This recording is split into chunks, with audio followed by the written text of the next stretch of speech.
My name is Eran Carmel. I'm the Dean of the Kogod School of Business here at American University. Our business school was founded in 1955 and has the distinction of being the first modern business school to be established in our nation's capital. This year, we're proudly celebrating our 60th anniversary. For the congressional historians in the audience, you might be interested to know that American University was chartered by a U.S. Act of Congress in 1893. And although I wasn't present then, I am honored to be representing a national university with deep, deep roots in the United States and in Washington, D.C. Let me start by offering my gratitude to all of you for participating in this vital discussion here today. To our thought partners at Intuit, to the honorable members of Congress and their staff who are present here today, and to everyone who is interested in navigating the frontiers of tax policy and the sharing economy, thank you for joining us this morning on The Cutting Edge. I want to ask all of you some questions here. This is participatory. I'm a professor. How many of you have ever hired a Lyft or Uber driver? Please raise your hand. Very good. I'd say about 80%. Please raise your hands again if you've ever purchased anything on Etsy or hired the folks at Handy or at Instacart to handle household chores or errands. Please raise your hands. I see about 50% here. Now let's take it a notch up. How many of you have ever had a discussion recently about whether our tax code is responsive to the needs of Lyft drivers or Etsy shop owners and other emerging entrepreneurs like them? Oh my God, I see 60 to 70% here. Well, this is very good. It's good. We'll solve problems here. We at American University's Kogod School of Business spend a great deal of time thinking about these issues, not merely as an academic matter, but because we are cultivating the next generation of American entrepreneurs. This week, business leaders, policymakers, and citizens in dozens of countries worldwide are convening under the aegis of Global Entrepreneurship Week to inspire people to realize their full potential as entrepreneurs. At American University's Kogod School of Business, this is our full-time job. Our students enjoy unique opportunities to apply their talents at DC area startups. And I'm proud to say that our entrepreneurship incubator is currently supporting 11 student-led ventures ranging from virtual reality to free virtual tutoring to disadvantaged high school students. Our expertise in entrepreneurship is matched by our expertise in tax policy. And today's forum is a testament to this. Our Tax Policy Center is spearheading new research that identifies tax and compliance issues that emerging entrepreneurs encounter as they navigate the sharing economy. As we celebrate our 60th anniversary this year at the Kogod School of Business, we do so with a renewed commitment to producing the next generation of business leaders who will continue to power the economy of the DC metro region and spur growth, innovation, and vitality wherever they go. To sum up, we at the Kogod School of Business know business in the capital. Now, it's my pleasure to introduce to you the Managing Director of our Tax Policy Center and the person who's leading the charge here to develop trailblazing research on emerging entrepreneurs.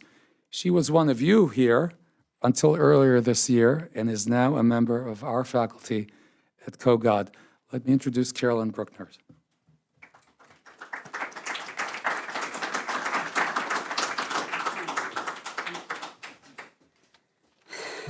Thank you so much, Dean Carmel, and good morning to all of you. My name is Caroline Bruckner, and I'm a member of the Kogod School of Business faculty, and I currently serve as the Managing Director of the Kogod Tax Policy Center.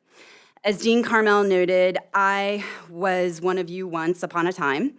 Indeed, prior to my appointment at Kogod, I served as Chief Counsel to the U.S. Senate Committee on Small Business and Entrepreneurship. It is great to be back on Capitol Hill, to reconnect with old friends, and to make some new ones here today. Thank you all for sharing your time this morning, and welcome. I'm especially grateful to our partners at Intuit for sponsoring this forum. And before turning the floor over to them, I wanted to give you some context as to why we're here today. Our mission at the Kogod Tax Policy Center is to produce independent research and analysis on tax issues unique and specific to small businesses and entrepreneurs. We're currently focused on developing nonpartisan research to inform the public and policymakers on those issues facing emerging entrepreneurs, America's latest iteration of small business owners. Emerging entrepreneurs are the new self-employed entrepreneurs who are powering the on-demand digital economy, or the sharing economy.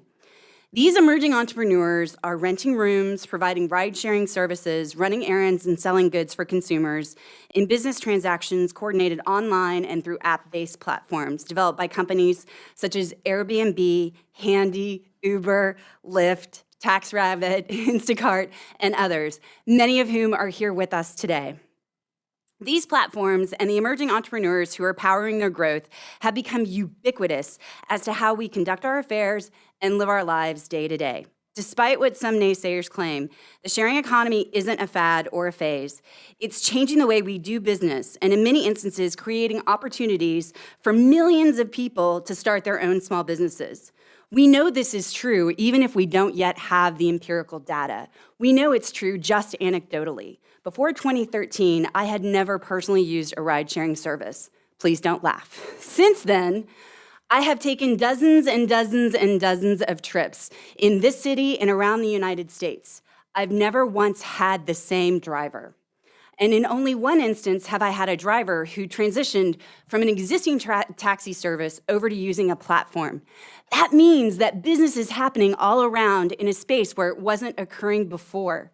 And this is worthy of investigation and study and raises a whole host of questions, be it insurance questions or labor questions or tax questions. However, consistent with our mission, we intend to develop new and innovative federal tax policy research from a small business perspective to aid policymakers and their staff in developing strategies for addressing the tax issues facing emerging entrepreneurs. Our preliminary research shows that emerging entrepreneurs faced a host of these challenges with our current tax code. They're not unique to the tax-paying experience that most Americans face. As one of our panelists, Marty Sullivan, noted in an article on the tax challenges of the sharing economy earlier this year, what is unique is that probably most of those providing services through these platforms have no experience with the tax obligation of filing for businesses. And to comply with these tax laws, these folks will be spending relatively large amounts on return preparation assistance and devoting hours to record keeping. The sharing economy will in fact be bearing significantly larger than average tax compliant costs. But it's not just about tax compliance costs. As first-time business owners with little or no prior experience with the requirements of self-employment taxes, many emerging entrepreneurs are finding out for the very first time when they go to file their taxes in April that they're liable for underpayment penalties. In addition, as reported by the Wall Street Journal earlier this year, some emerging entrepreneurs are facing penalty and audit exposure, despite the fact that in some cases, their income isn't even subject to tax as it's actually considered short-term residential rental income that's exempt from tax. These types of challenges are further compounded by the lack of uniformity in the income reporting forms that are used for emerging entrepreneur transactions. Although some platforms have attempted to designate the Form 1099-K, which is used to report credit card transactions, as the industry standard, others use the Form 1099 miscellaneous, which is for miscellaneous income. Regardless of whether taxpayers receive a Form 1099-K or a Form 1099 miscellaneous, neither of these forms was designed or developed to accommodate emerging entrepreneur transactions and their increasing frequency in our new sharing economy. In fact, Congress enacted the Form 1099-K reporting requirements in 2008, well before the advent of the sharing economy. Essentially, the catalysts of our 21st century economy are grappling with a 20th century tax system. In other words, today's newest entrepreneurs are dealing with a baby boomer tax code. This is like playing an MP3 file on an 8-track player. It doesn't work. Notwithstanding these challenges, this new economic frontier creates opportunities to modernize our tax system so that it reflects the realities of the sharing economy. However, as my former boss used to say to me, Caroline, I appreciate your opinion, and you are probably right, but before I can make good policy decisions, I need good data. Now go get me some. Today's forum is a step in that direction, but it's only the beginning. In the coming weeks and months, the Kogod Tax Policy Center plans to develop a more precise and comprehensive definition of emerging entrepreneurs, including new insights about their tax profile, the types of tax returns and schedules that they file, the nature and sources of their income, their filing experience relative to other small business filers, and their projected growth as a share of our economy. In addition, we will systematically catalog the tax challenges encountered to date by emerging entrepreneurs, from unforeseen penalties and audits to Byzantine filing requirements and contradictory guidance from the IRS. We want to hear all about it. And you are all cordially invited to help us shape this research. We have a great team ready to get to work, and a few of them are here today, including Don Williamson, who is a tenured professor at Kogod and the executive director of the Kogod Tax Policy Center. He is also a small business owner with more than 25 years of advising small businesses on tax and accounting issues. Rebecca Cooper, who you will hear from in just a little bit, as she will be moderating our first panel. She's assistant to the dean of Kogod and a former television anchor and reporter covering business and government and politics, and was recently named by the Washington Business Journal as one of the 100 most influential people in Washington, Maryland, and Virginia business world. She's also the recipient of several journalism awards, including the Peabody and an Emmy Award. But importantly for this crowd, she's a former Capitol Hill staffer. She worked on tax and finance issues for her boss, Senator David Boren, who was a member of the Senate Finance Committee. In addition, there's Jim White, who is a consultant advisor to the Kogod Tax Policy Center. Many of you know Jim. He retired earlier this year as Director of Tax Research at the U.S. Government Accountability Office. He has researched, written, and developed dozens of reports on tax administration, compliance policy, and small business issues over the course of his 17-year career. We're ready to go. And it is now my pleasure to introduce our next speaker, David Williams, who is charged with helping lead and drive growth in Intuit's various tax businesses, including TurboTax, the largest do-it-yourself software solution in the United States, as well as Intuit's professional products that are used by thousands of tax practitioners. But prior to joining Intuit, David had a long career in tax policy and administration. He, too, was one of us, including serving here for 14 years in the U.S. Senate, working primarily on tax issues for the Senate Budget Committee and for Senator Bill Bradley. In addition, he spent more than 13 years at the IRS, where he held a number of positions, including Chief Communications Officer, as well as Director of the Earned Income Tax Credit Office, the Director of the Electronic Tax Administration, and Director of the Tax Return Preparer Office. We're so pleased to welcome you, and thank you so much for all the help and assistance you've given us with our research.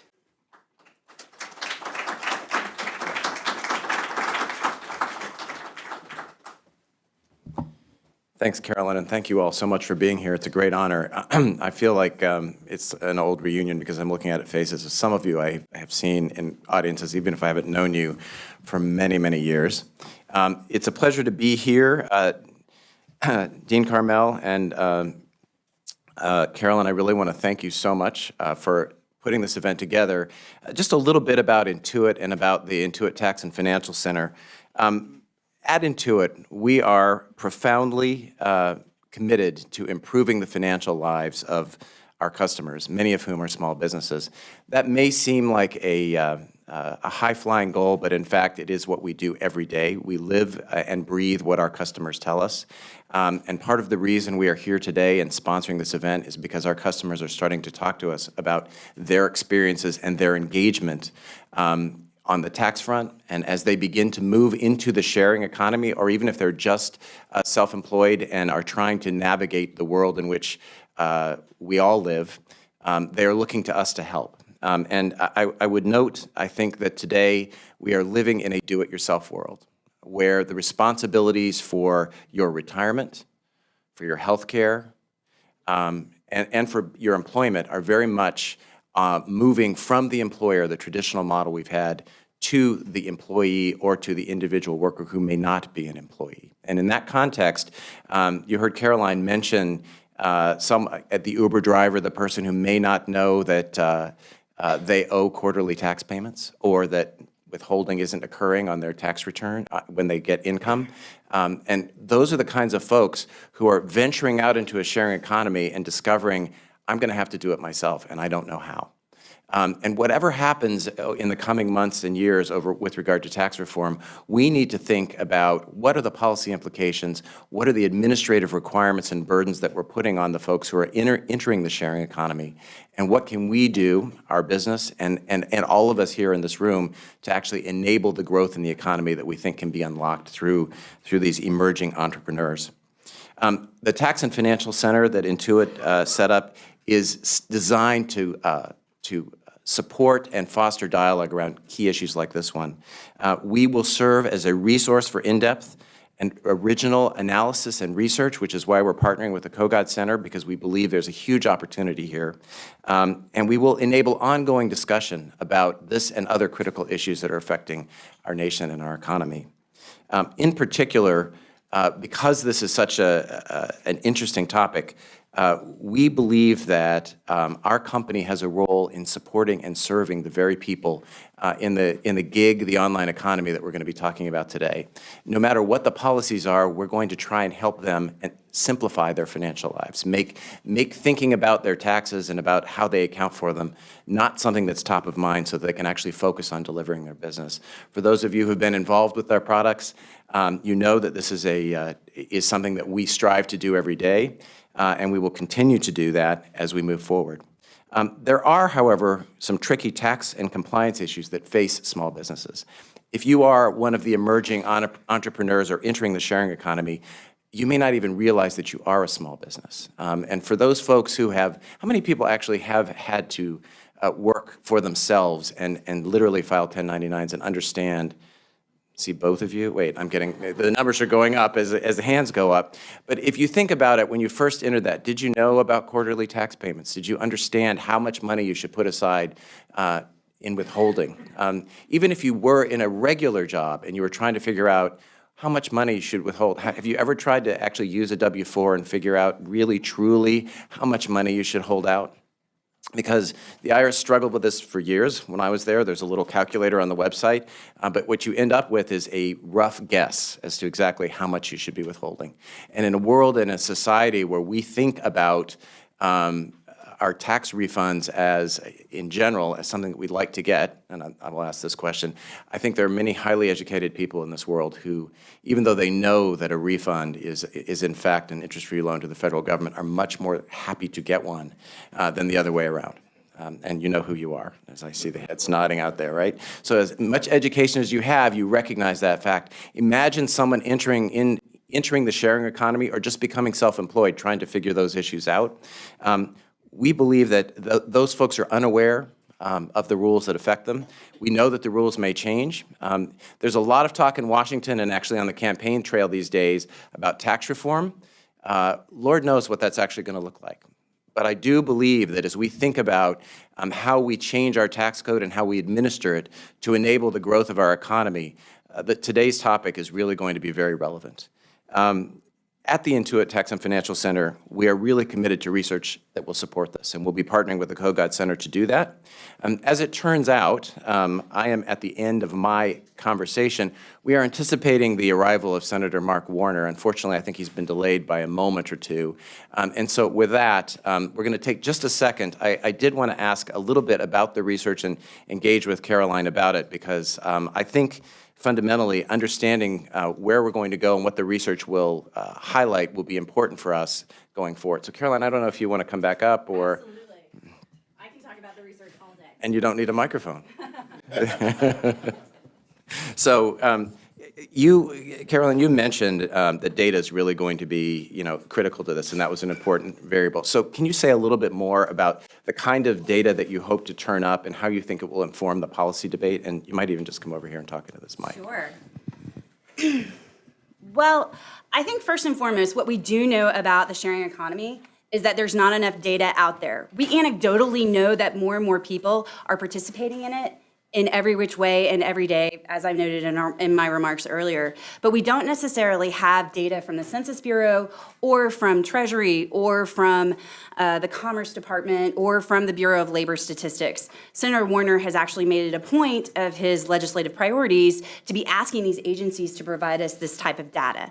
The kind of data that I want to look at is both anecdotal and what we can obtain from looking at existing tax filings that are currently made available. It's going to be an aggregated exercise, but I think that we can inform that data around looking at also anecdotal data that we'll be asking questions, interviewing people, from talking to both the platforms and the folks that are servicing them. So if you think about what's missing from the data today, just general knowledge, or is it specific, like numbers of people, where they are, and so on? Intuit actually is doing some research in this area as well, and in fact, Go ahead. We're going to let her answer this question, and then we're actually going to start You the will panel start the and let panel. Senator Warner come in. Great Yep. idea. Let So, Caroline answer the so actually, let me just say, we are doing some research as well. And what we've discovered is that while the focus is on the sharing economy, it's hotter, it's sexy. Everyone, the hands that went up when Dean Carmel asked about whether you'd used a driver or somebody in the sharing economy. But the fact of the matter is that the much larger issue is around growth and self-employment. And so and it may be ultimately that the focus on the sharing economy will provoke a broader conversation around self-employment. I think that that is a huge point, and I think it's something that we're very interested to look at, because it's not just data about the self-employed, it's also about data about contingent workers, which are in fact self-employed but don't necessarily consider themselves as individual small business owners. And we're looking to interview that data and interview those folks and consider Great. out why and how many of them are out there. Okay, sounds great. Order used to interrupting, so I'm going to thank you both. And let me just interrupt you and tell you, I'm told Senator Warner is 2 minutes out, so let's do the dance. Hi, I'm Rebecca Cooper. I am executive in residence at Kogod School of Business at American University and a special assistant to Dean Ron Carmel, who's here today. And the reason we teamed up with Intuit for this, and that we're doing so many other new projects and initiatives under Dean Carmel, is Kogod doesn't want to be that beautiful grassy campus up on the hill on Massachusetts Avenue as a business school. We want to be actively engaged in the business community. So Dean Carmel has launched a new, not just a program, but it's going to really impact all parts of Kogod, business in the capital. We want to be here as resources for you. We want to be actively engaged in everything that you do. And I get it. I worked on the Hill. I used to call academics and ask them to weigh in on an amendment, and they would ask me 6 weeks to get back to me, and the vote was in 2 hours. We will be that resource for you in Washington where we get it. We get what you need. We have the resources. We have the data. As you can see from Caroline, amazing talent, longtime Senate staffer, ran the Small Business Committee, and as counsel to Senator Mary Landrieu. We have the people and the resources to be a resource for you. So everybody here today is invited to contact each and every one of us. We're easy to find through the Kogod website and draw on our expertise. And if we don't have that expertise, we're eager to start doing the research, because if it's a question you're asking, it's a question other business leaders are asking as well. So having said that, let me introduce our amazing panelists today, because they are top-notch. Tom Sullivan has made a career here in Washington helping small business in America. He, as a longtime attorney, a very prominent attorney in Washington, and Nelson Mullins made that a part of his practice. But he also has worn many other hats. He was at NFIB helping small businesses. He went to the Bipartisan Policy Center to try and make sure that all of this gridlock that we have didn't stop us from getting things done for small business. How you doing on that front, Tom? Getting there. When he was confirmed in 2002 for his position as general counsel at the SBA, then effectively became the top government official in the United States advocating for small businesses. So he gets it. He's here speaking to exactly the people that we want to help and that we know can get lost in the loud shuffle of business policy when there can be some pretty big names coming in the door, as Senator Warner is now, I believe. Is he here yet, Allison? Okay, great. As soon as he walks in that door, I'll stop.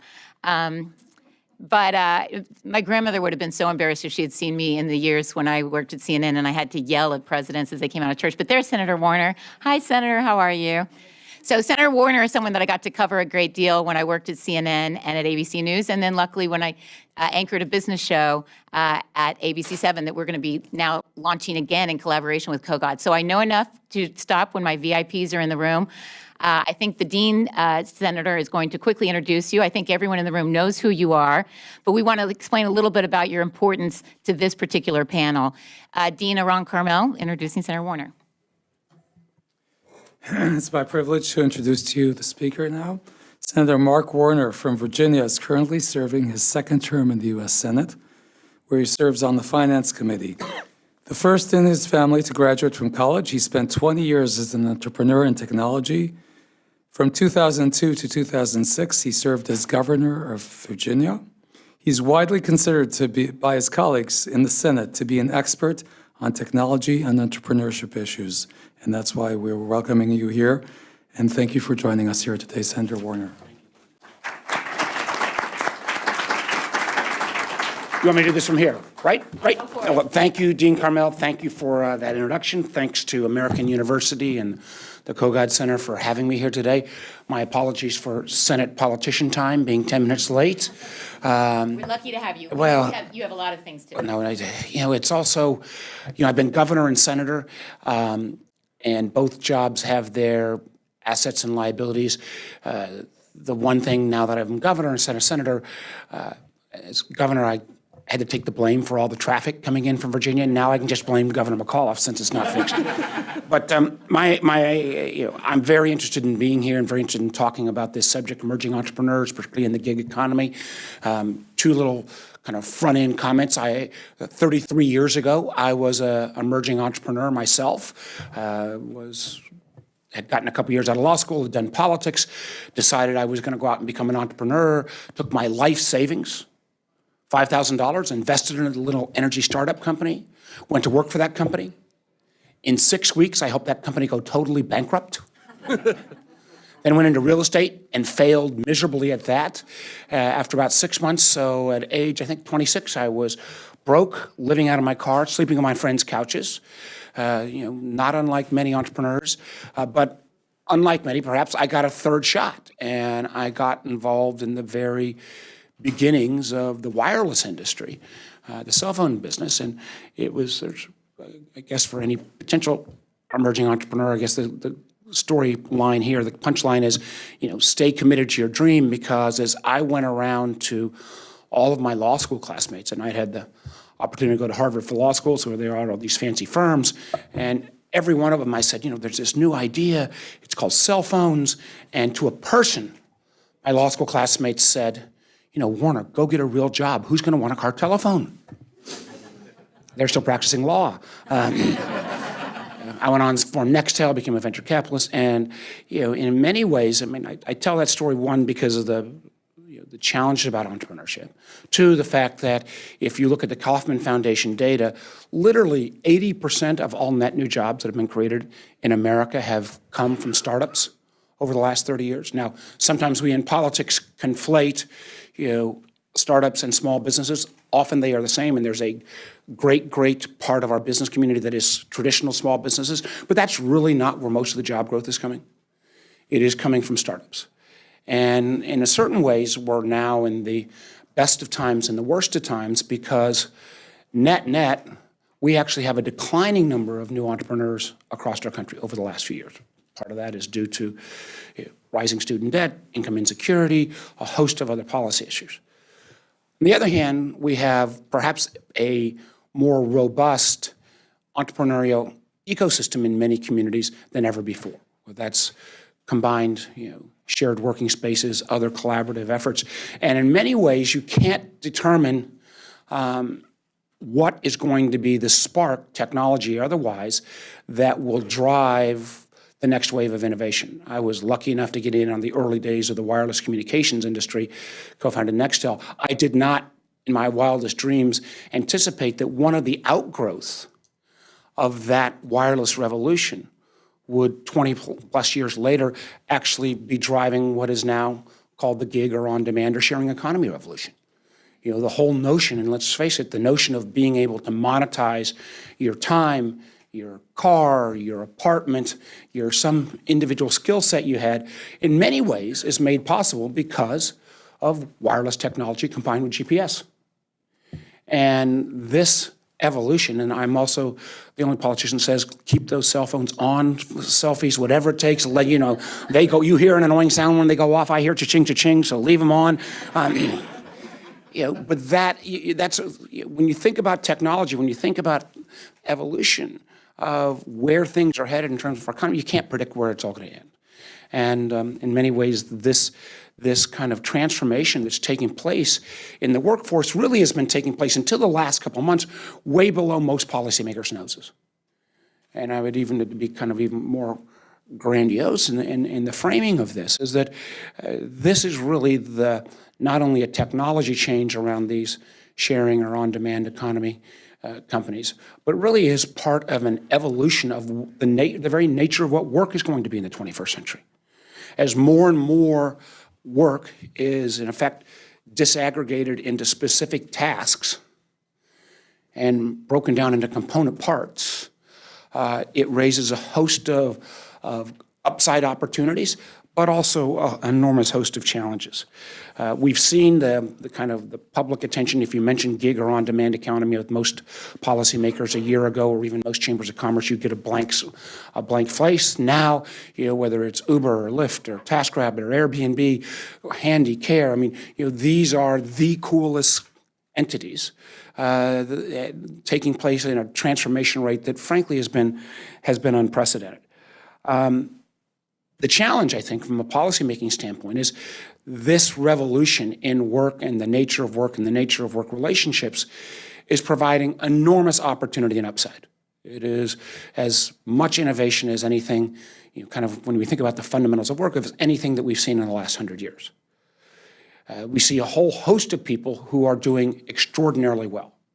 And as I've gone around Virginia in particular and had roundtables, my perception of who is participating in the on-demand economy has changed dramatically. Yes, a lot of them are millennials. But there's a whole host of folks that actually look like me or my age who perhaps got dislocated through the economic crisis, but now are in this sector of the economy because they love the freedom and flexibility. In a world that moves as quickly as us, I think as policymakers, when we think about people's goals, flexibility, freedom, ability to schedule and work when you want is something that I'm not sure we always put enough value into. So a lot of good coming from this. The challenge, though, from a policymaking stand as well, is that while enormous numbers of people are doing well in the on-demand economy, because from a policy standpoint, we can't really, we have a binary choice of how we look at the workforce. You're either a traditional W-2 employee or you're a 1099 independent contractor. With this binary choice, and so far at least most of this movement has taken place within the aegis of the 1099 world, you have a whole rising group of our workforce that's operating on a tightrope with no net underneath. No social insurance at all. No unemployment, no workman's comp, no disability, no health insurance, other than those who kind of opt into Obamacare, no retirement. So what we have created from a policy standpoint is not only the potential of when the stuff hits the fan, as it always does, for people to fall from here to way down here with nothing at all to catch them in between. And also, if we continue to think about this model only in the kind of 20th century binary context, and this becomes the emerging segment of our workforce, what we've really created from a macroeconomic standpoint is an enormous free rider problem on all the traditional social insurance programs that are going to be entirely borne now by the traditional employment status, which again makes the traditional employment much less competitive. So it really is a challenge for us to get out of this kind of, first of all, get out of the concept that this is to view this challenge and opportunity simply through 20th century lens. We also need to view it, and this is what gets me extraordinarily excited, is that this is an issue, the whole notion and nature of work, what the new social contract is going to look like, that really doesn't have to fall upon the liberal, conservative, left, right, red, blue, Democratic, Republican continuum. It much more is going to be a question of future versus past. So how are we going to set this right? First of all, we need to acknowledge we don't know the size of this workforce. We don't know how many people are in this growing on-demand sector of our economy.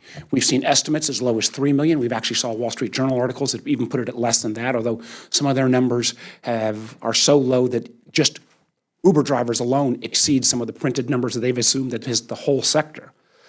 But we've seen kind of from low estimates of 3 million to upwards of everyone who's in the traditional 1099 independent contractor community of 53 million. That delta of 3 million to 53 million does not kind of serve us well as policymakers to figure out, how big this is and how quickly it's growing. It's one of the reasons why, like our friends from Intuit and others, are going to be so important and valuable, because in many ways, other than the IRS, nobody's got the data, potentially other than folks like some of the tax preparers. So what we've tried to do is urge BLS and other governmental agencies, let's drill down on this data. The last time the federal government looked at this contingent workforce or on-demand or independent contractor sector of our workforce was 2005. That is as relevant in 2015 as if the data had been based in 1995 or 1985, because the world has fundamentally shifted. So we need good data, number one. Number two, we need to recognize that the binary choice between 1099 and full-fledged employee status really is not where this is going to devolve to. And for many, and as someone who realizes it's really important that we get the worker component right, this has to be a balance between innovation but also having appropriate worker protections. I think we have to make the point that in many ways the traditional worker status in modern America, particularly the traditional worker status for non-full-time employees, is not some panacea at this point, because if you are a classic worker, yet you work at a firm where they schedule you so you never get past that 29-hour cliff. I think we all realized when we were supporters of ACA, those of us who were supporters of ACA or Obamacare, we realized it was going to be a cliff, has to be worked through. I'm not sure even I would have anticipated it's becoming as much of a problem as it is. But we've got this challenge of not qualifying for full health care, but also because of the same algorithmic scheduling that allows the on-demand economy to work, particularly in retail and other firms. If you are a classified worker, you may get the worst of both worlds. You get none of the flexibility of the on-demand economy, but you are constantly always on call. And unlike when I worked in a fast food restaurant, you came in and if it wasn't that busy, you still worked your shift. Today, you come in and with the ability to predict, you come in and you get sent home and you got the double whammy of one, not having the flexibility to have a predictive schedule. Two, because you don't have that predictability and inability to know when you're going to work, you can't even leverage your free time. And if you're only working 28 hours, go get a job to pick up the other 12 or 15 hours to fill out a full week full of work. So we have to recognize that neither one of the options are fully meeting the needs of the 21st century workforce. So what does the answers look like? Policymakers about how we provide a suite of benefits. And the good news is I've found that from most of the on-demand economy, most of the on-demand companies, maybe because it's their forward-leaning heart, as many of them driven by millennials, and millennials are the most educated, most diverse, most open to transformative change of any generation, and many of these companies want to do the right thing. We can assume that is the good notion. The challenging notion may be they're also scared to heck about litigation threat and top-down regulation threat. So what I've seen change in the last 8 months is many of these companies who are saying, hey, don't talk to me about benefits, don't talk to me about challenges, we're just some platform marketplace. They are realizing that while policymakers, there are distinctions between an Uber driver and an Airbnb host, that policymakers aren't going to fully understand all those distinctions. And for the most part, because of the threat of litigation and regulation, many of these platforms want to try new offerings. The challenge is right now they can't even have the flexibility to try a new benefits model because of the threat of litigation. Somehow we've got to sort that through. Let me make my last point and then I'll get off the stage, which is what do those new options look like?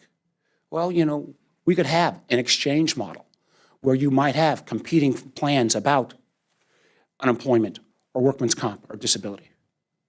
We may be able to borrow the old model from the building trades union called the hour bank. You know, if you were a carpenter back in the 50s and you worked for 10 different contractors, you had, from each of the different jobs you worked on, you put in a little bit of money, the contractor put in a little bit of money, and that benefit was portable, was not administered by the government, it was administered by an independent third party, in that case the union, to protect you going on. Third thing is, maybe there's whole new models that are offered. Consumer-driven model. Maybe there's a consumer-driven model that would say, all right, you like that great service you get. Let's again take our Uber for an example. I'm going to give a consumer contribution that goes into a third-party social insurance fund. Maybe that will be matched by the platform.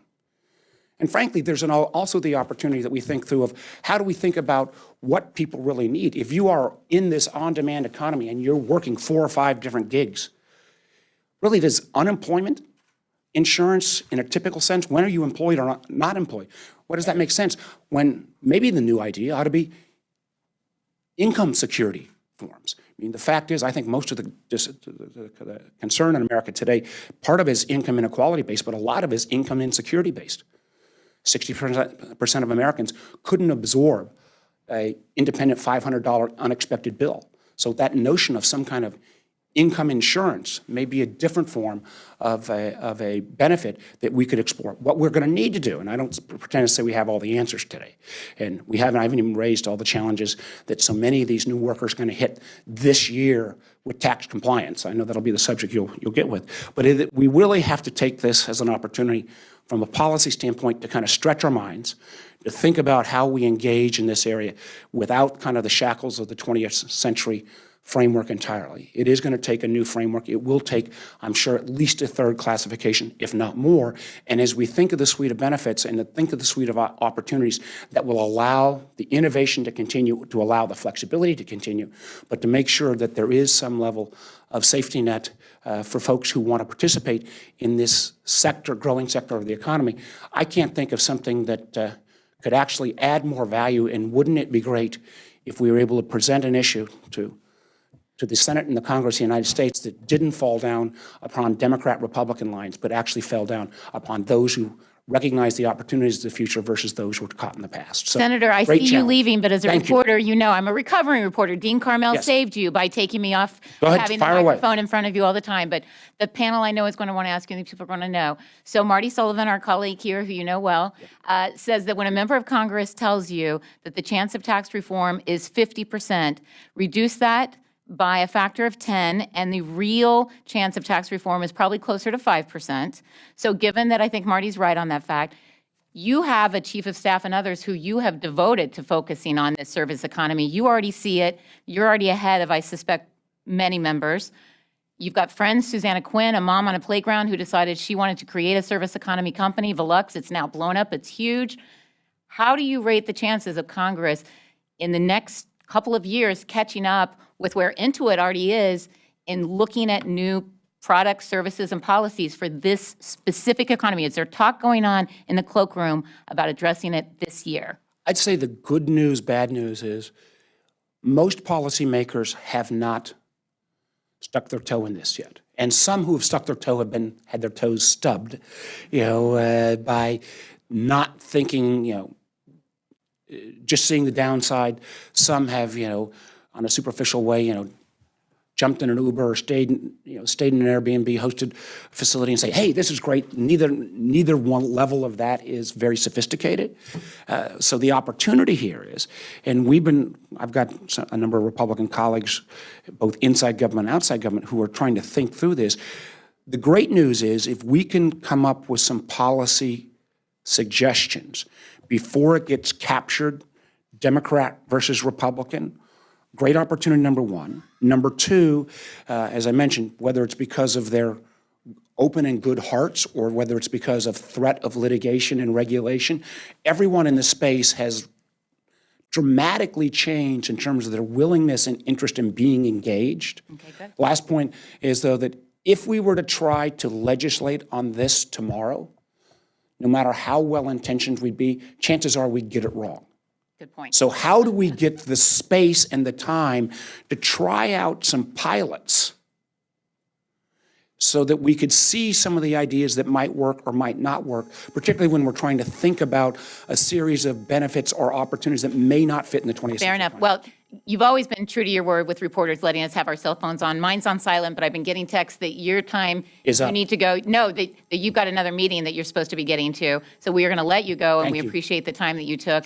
And we're going to be coming up with those policy Come up with answers. those answers. We need them. And we'll let you know Sooner what the we better. find out. Thanks so much. Senator Warner, Thanks, everybody. Thank you so much. So I'm going to move more quickly through my introduction so that we have time for this real policy talk. The last thing I want to say about Tom Sullivan is proof that he's there for the little guy. He's always advocated for one name in America that has never had the resources to be the big guys, never had the attention. But he stuck it out, and he does remain a true New England Patriots fan. So proof that Tom Sullivan is willing to fight for the little guys who just never get those chances in life. Tom, I appreciate that. Redskins will let you have the next win, okay? Nagesh Rao, my favorite title of Nagesh's, and he has several at the Small Business Administration, but it's Nerd in Chief, and that tells you everything you need to know about why we needed him here today. He is someone who has a lot of passion that people don't always think exists in government, but I'm here to tell you it does, and Nagesh works with many colleagues who are truly focused on helping small businesses that are going to be the true innovators in technology. So therefore, he is here for the very people that we're looking at, that we're talking about today, and he's a real advocate for them. He's got about $2 billion a year, right, Nagesh, that you have in seed money that he is giving out to small businesses, and he's a guy on the inside in government who is a real innovator and a real advocate and determined to get some things done. So we want to take advantage of his time by helping him form these policy parameters today. Marty Sullivan doesn't need much of an introduction in this crowd. He is, as my colleague Caroline refers to him, simply the god of tax policy in Washington. And God is here today, alive and well and with us. Marty, of course, has always been well known in Washington for his work as the chief economist, a tax analyst, and his writings on this subject that everybody follows, including members of Congress. He became world renowned when the Washington Post wrote a large profile of him a few years ago for the groundbreaking work that he did on the lack of compliance and the lack, not only lack of compliance in corporate America, but frankly, the compliance in corporate America to the laws as written that give the big guys a lot of opportunity to take full advantage of those laws. And Marty will be the first one to tell you that they're following the laws, but the laws are written with them in mind. We want at KOGOD, through Caroline's work, through Don Williamson's work at the Tax Center, to have the little guys in mind, and we want them to have as much of a voice as the big guys do. And let's face it, I worked on the Finance Committee in the years of Gucci Gulch. We know that the big guys have the resources and that the little guys don't always. So with these resources here today, thanks to Intuit and KOGOD, let's talk about this. Tom Sullivan, let's start with you. One of the big issues, how do we define these people? How do we define the wonderful friend of mine now, Yemi, who works for both Uber and Lyft? And I'll tell our Lyft colleagues he prefers Lyft. He thinks their policies are better for the worker. But he doesn't consider himself to be a worker. He considers himself to be an independent businessman. He has another job at Sibley, and he does Lyft, and he does Uber to pay his daughter's way through college. He doesn't work for Lyft. He doesn't work for Uber. But the state of California says he does. 5 other states says no, California's wrong, he's not an independent contractor, he's a small business.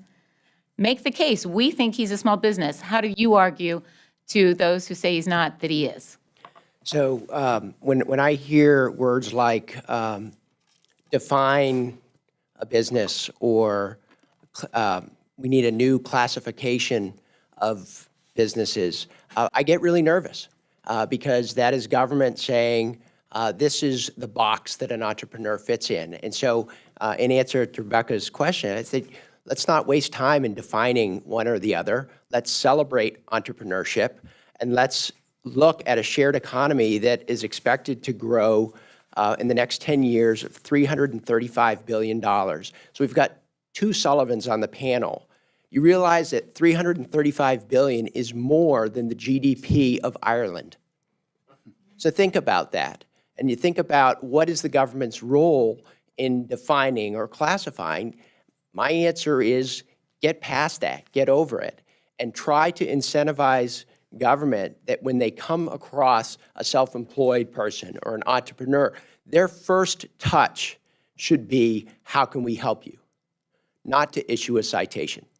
And that is a sea change of attitudes that has to happen in Washington, D.C. So I look at so many different congressional staffers who are here. When you're writing laws, authorizations, appropriations, think about how you can incent federal agencies for that first interaction with an Airbnb host, that first interaction with someone who's starting a tech company but also drives for Uber, to say, how can I make it easier for you? We know that Intuit has QuickBooks.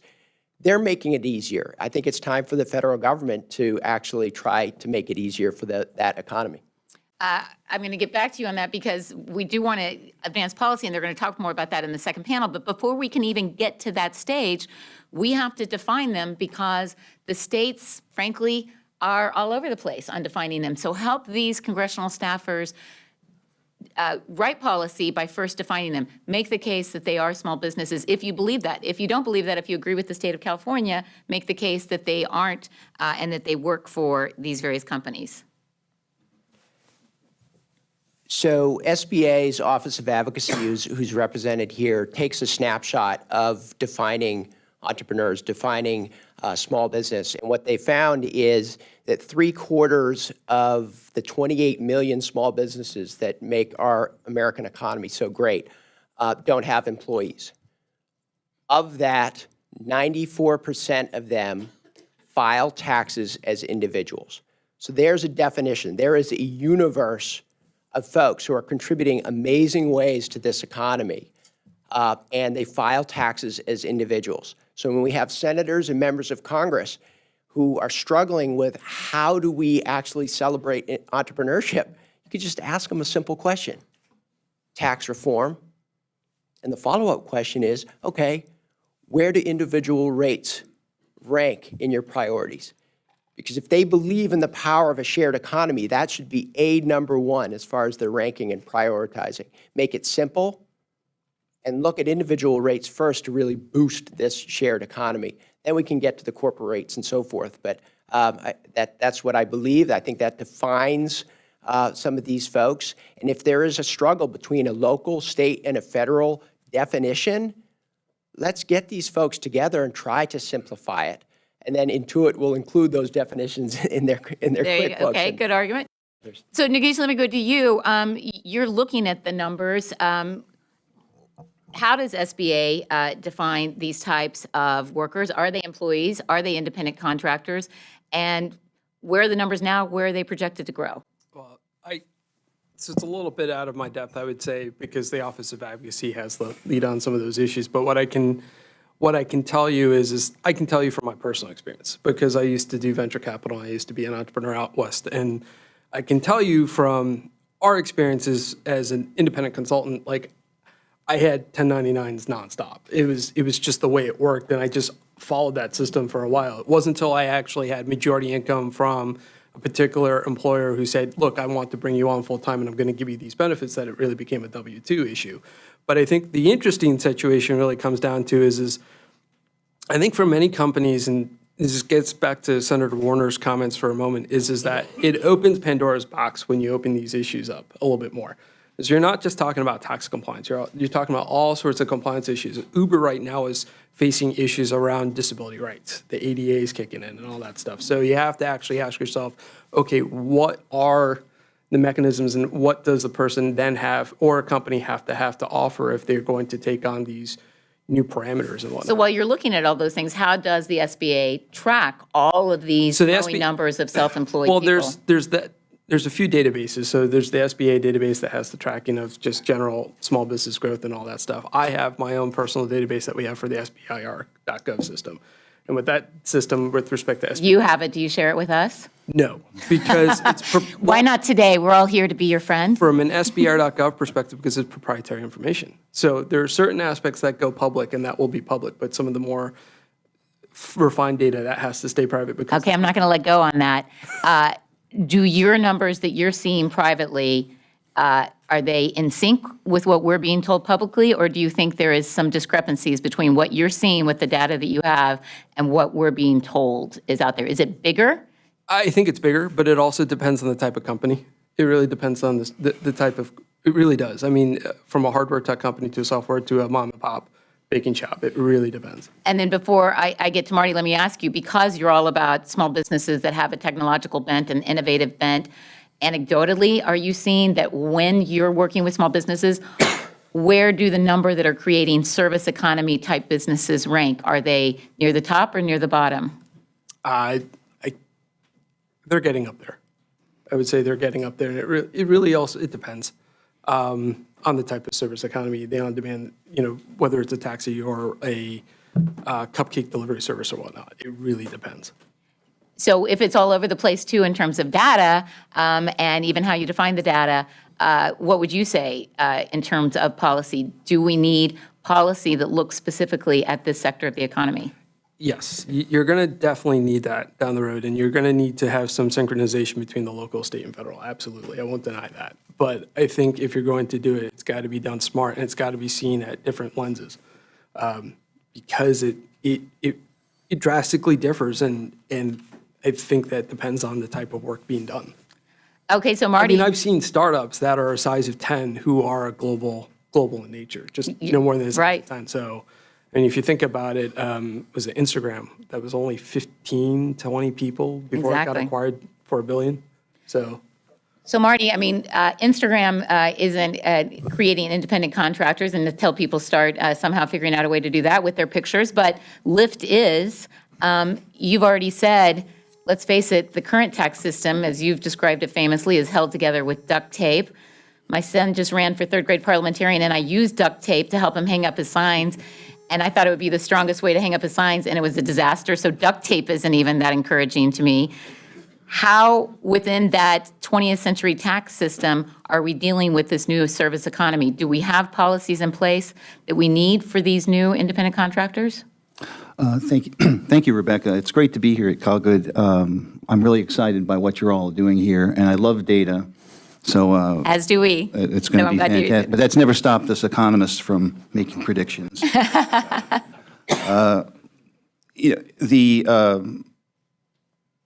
The technological revolution has changed so much about tax policy because so much of tax policy depends upon the institutions of our economy. If bricks and mortar, traditional businesses, traditional employees, the tax system works fairly well. But with the advent of the new technologies, of the sharing economy, but also of other tech, we have incredibly increased importance of intellectual property, which on the international side, which is the other end of the spectrum of tax policy, it's tearing the corporate tax system apart. And then we have, you talk about measurement issues, the folks at the Commerce Department are trying to measure intellectual property in the intangible economy, and they are having an extremely difficult time doing it. So I'm just pointing out that this is not the only area. There are parallels elsewhere. Specifically, why this is such an interesting phenomenon is that the sharing economy hurts the tax system where it's weakest. We don't have a nice dividing line between independent contractor and full-time employee. We don't have a good dividing line between personal expenses and business expenses. We have low compliance rates among small businesses, and we have very high compliance costs for small businesses. So if the economy just stays the same size, but the sharing economy gets bigger, our tax problems grow. So at a time when we're cutting IRS budgets, the need for more tax education and more help is going in the other direction. So this trend is not a good one for tax compliance. So we have a lot of new issues, but let me just say, we can fall back on old principles. We don't have to think about, we have to carry them out differently, but we still have to put a tremendous focus on simplicity, and we also have to put a focus on what we call economic neutrality, on fairness, because we want to prevent bad outcomes. One bad outcome would be if with so much compliance costs and so much complexity, we snuffed out these new businesses that are doing so much for the workers and for the consumers. But on the other hand, we don't want to create a situation where they are getting advantages that put them ahead of the rest of the economy, and their existence depends upon these benefits. So we want to keep the principle of neutrality and simplification at the forefront. I think that's a great point. I think some of the benefits are accrued by simply people not knowing. They think they're making more money than they are because they don't realize what the tax implications will be. Yemi, as we came over today, I asked him, has he filed taxes yet as an Uber and Lyft driver? And it's his first year doing that. He, as I said, picked it up to put his daughter through college. He doesn't yet know all the different ways that the tax man might hit him. And so I was already in the car saying, now make sure you set it aside and get ready for your 1099. There are YouTube videos trying to teach all of these new service providers how to follow the laws. Again, one of the reasons we wanted to team up with Intuit is for compliance, TurboTax is how I comply with the law. I worked on the Senate Finance Committee, and I can't keep track of all the different ways that I, as an individual, am supposed to follow the current tax code. So there are private sector solutions to helping these service economy, independent contractors, and small businesses follow the law. But there isn't yet, as you said, any congressional solution on how to help them, and the funding's not there. So talk a little bit about where you think this is headed in terms of compliance. Do you think that we're going to have this vast gulf of people who simply don't comply because they aren't even aware that the law affects them? And I want the rest of the panel to talk about that. Well, let me just talk about tax reform and Congress. You worked on the Finance Committee, and Carolyn, you were at the hearing. It's really off the radar. We talk about international tax reform and big business tax reform. And even when we talk about small business tax reform, we might be talking about large pass-through businesses, or even a mom and pop business with a couple of employees is very different from a part-time Uber driver. Right. And it's the two main policy proposals for small business simplification are always cash method of accounting and expansion of expensing, which does greatly simplify tax compliance for small businesses, but it does not address any of the issues that are facing the sharing economy. So if tax reform overall is off the radar, then we've got to assume that this is off the radar too. Do you hear any buzz? We've got staff here, obviously they care. When we told Speaker Boehner's office we were organizing this symposium, they rushed to want to make sure that they were a part of things and that the leadership was a part of things, and we've got Congressman Roscom coming. But other than those anecdotal signs of evidence that there are some who get it, what do you hear buzzing on Capitol Hill about any realization that we need policy in this area? Well, I think it's a steep learning curve, and I think the first thing is just to get it on the radar. But you can't put it all on Capitol Hill. I think it's up to folks like us to start giving them some concrete proposals. Nagisha, where's it happening? Tom, weigh in on this, but is SBA working with the White House and Congress to say this is a new area and we need to help first define it? There's definitely some discussions on that front, and definitely from my perspective with the SBIR team and whatnot, I think on any of these issues, you have to do some large level of demystification, because it is just, there's a lot of legal jargon thrown at people, and people just don't understand, well, what the heck do you mean? Like, I have to set aside, when I was doing my own independent stuff, and I learned how to do the W-2 1099 stuff when I was, the 1099 stuff, especially since I was 14, because that was the hustle and bustle for me and my parents. And so I understood, early on, my dad always said, as a rule of thumb, set aside 40, 50% of whatever you make, just set it aside, don't touch it. Yeah, you're not making a lot of money on the interest and whatnot, but just set it aside, because you never know what's going to happen for the following tax year. But I think one of the things that government can do, and we're starting to do a better job of it, is just from the executive branch, is demystification. Is just put it out there and just have the discussion and dialogue. And one of the things. How are you teaching? Because as Marty through said, that's through our local field offices from the SBA perspective, also through our SBDCs, the Small Business Development Centers, and then through our partners through our incubator and accelerator networks. Just getting that information out there and how do you helping them do webinars. How do you reach this new segment of the economy? How do you reach a Lyft driver and let them know we're here to help you? You're not Exxon. You don't know that you have this vast resource that can help you with your tax Right. So that compliance. dialogue that dialogue comes from a couple of different conduits, but one of it is to reach the companies like Lyft and Uber and Airbnb and whatnot and let them know of this obligation that. And then they can let their providers know. Right, and that's part of the training. When they onboard someone for Lyft, Uber, I've seen it happen, they onboard, they have to say, hey, you're an independent contractor. This is, what you got to think about doing, X, Y, Z. That kind of stuff they need to start doing more of. Tom Sullivan, you fight for relief. We're not to the relief stage yet. We're still at the formation stage. We've got to see people able to know what they are and what they owe. What do you see as the solution for defining these providers and getting them into the mix? Well, first of all, I think all of us are probably the worst Uber customers. These poor Uber drivers. And Lyft. We have great representation from Lyft today, and they're one of my new favorites. And I was an Airbnb virgin until Wednesday night, and was down in Nashville, stayed at a great little Airbnb, and this poor host was subjected to all of these policy questions because I said, hey, look, I've got this panel on Thursday. I've never used Airbnb. Can you answer these questions? She will never, ever lease her apartment in Nashville to anyone from Washington again. So, Especially a lawyer. I apologize for that. But I think there's a realization that certainly tax reform and a focus on lowering individual rates and simplifying is probably the most important congressional action that can happen in this world. I mean, everything else pales in comparison to the tax code. Do you see it happening? Are you talking to specific members where you say they get it? I'll have to defer to Marty on that. But I think that the stuff underneath that is also very important.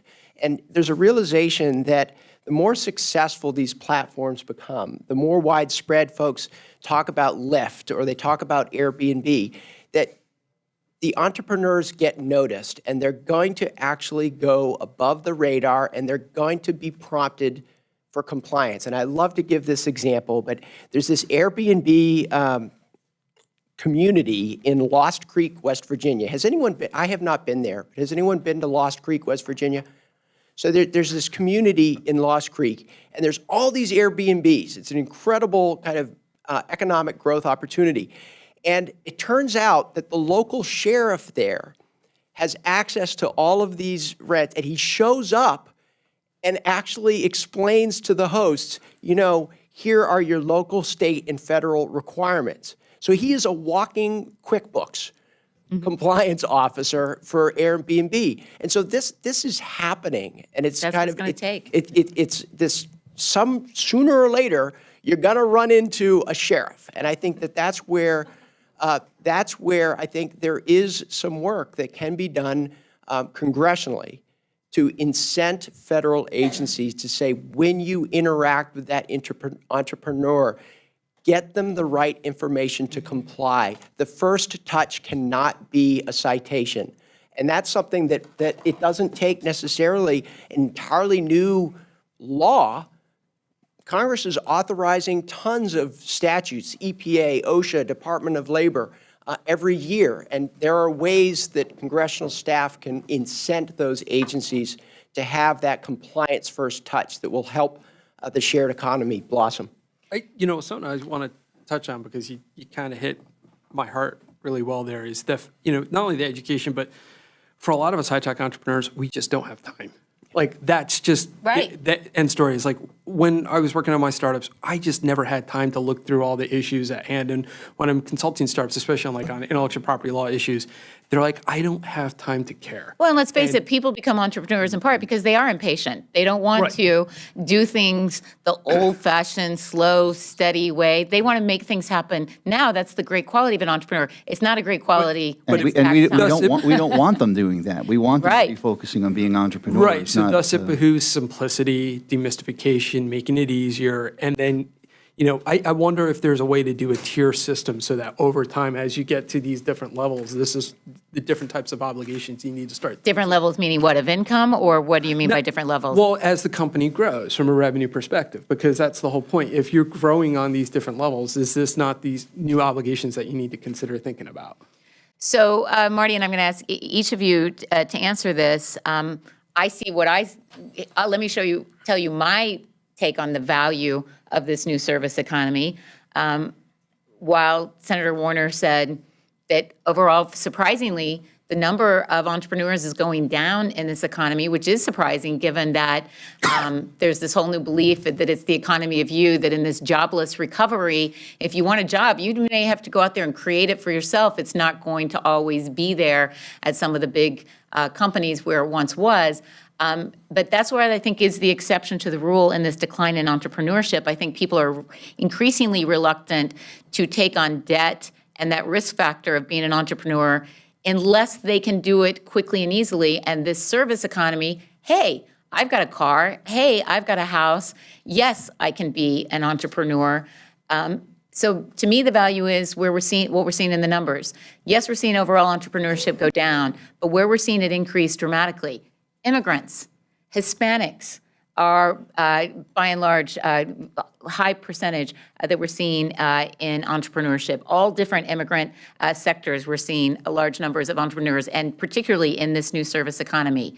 Moms, I already mentioned a woman who wanted to be here today, but she's moving, and so we gave her the day off. But Susanna Quinn is someone who's been in Washington for a long time and was on the playground and realized there were a lot of services she needed that she didn't have access to, so she created a company, Velux, and it's taken off because it's a service provider that moms and all kinds of busy people need.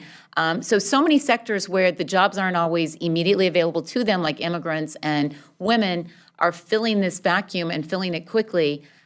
That's the significance to me. That's why it's important to me particularly, because it's sectors of the economy that we're having some trouble with. We don't know quite what to do with them. So we're grappling with it at an even bigger level. So that it fills that gap. Marty Sullivan and each of you, what is the value of this service economy and these workers to you, and what do we need to do about it in terms of policy?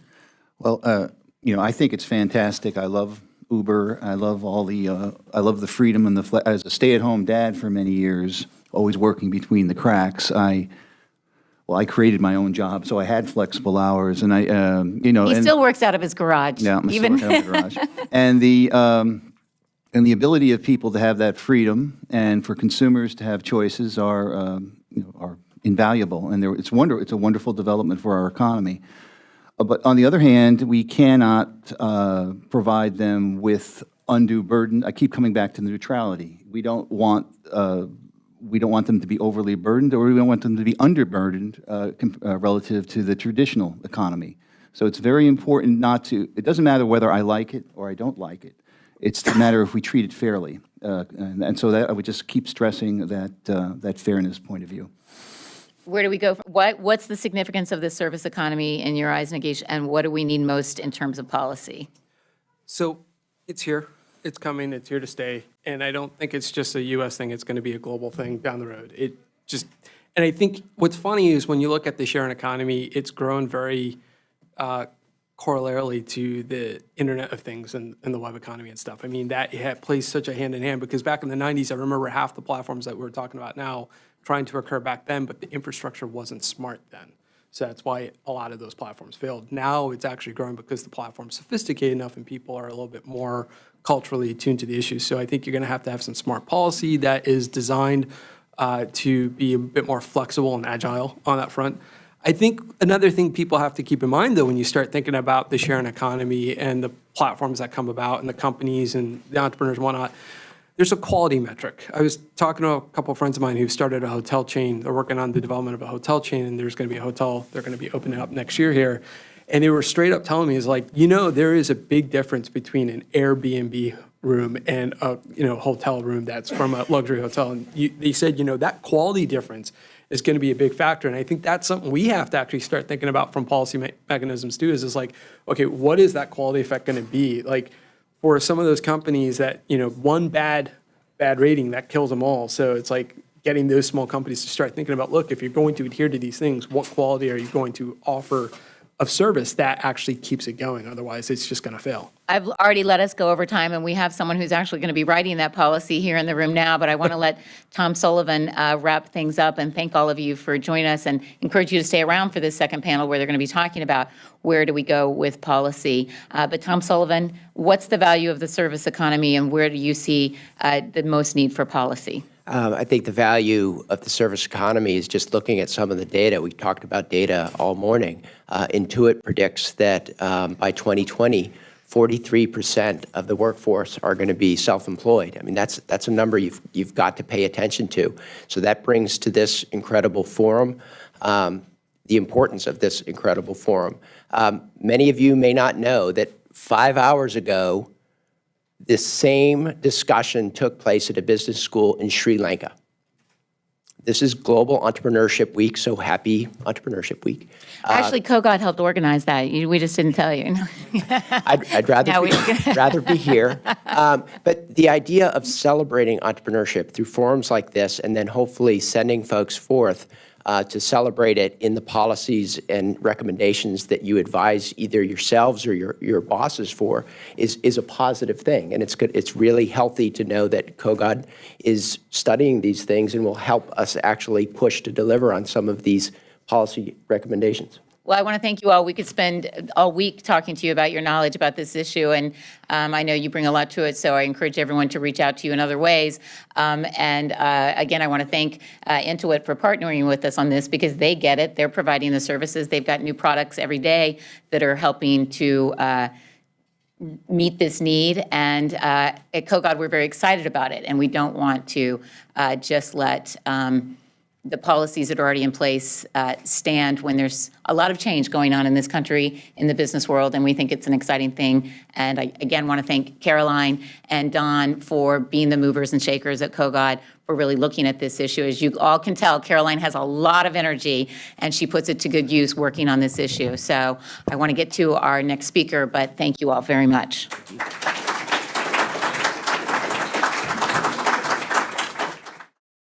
When I was working with Allison and her fantastic team at Intuit in DC, David, you know you've got some really great people on the Intuit staff, and I was just following Caroline Bruckner's lead. She's really the boss of things at Kogod on all this, and Don Williamson, they're great. It was a nice surprise to me to see how Speaker Boehner's office and Democrats, Republicans all jumped in so quickly, wanting to be a part of today. But what was also interesting to me, as someone who's used to people wanting as many members of Congress to show up at their events as possible, was actually they wanted to be very careful who we invited here today because we wanted to get into policy. We didn't just want to hear a bunch of speeches.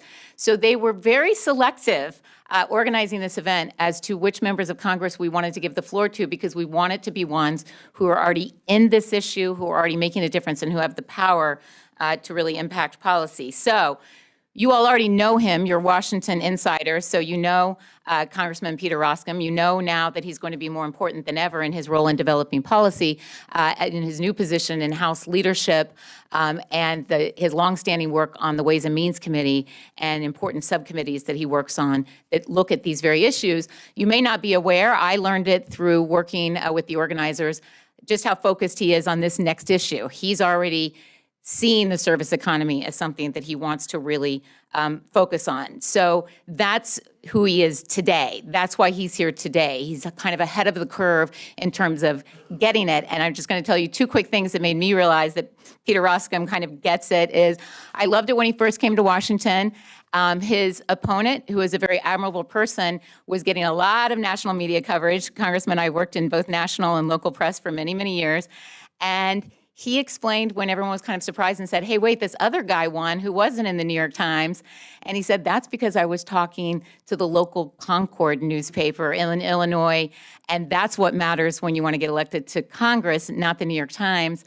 And he has that same outlook when it comes to the business world. He gets that it's the little guys, that it's the small businessmen who are going to be the answer to many of our problems right now in this jobless recovery. And so in the same way that he's talked to NPR and the national media over the years, but he keeps his focus on the little guys who are at the grassroots and who are out there in their communities, he's doing the same thing for small businesses, and he sees that in the service economy. So with that, I want to turn it over to Congressman Roscom and thank Intuit and Allison for inviting him here today. They get it.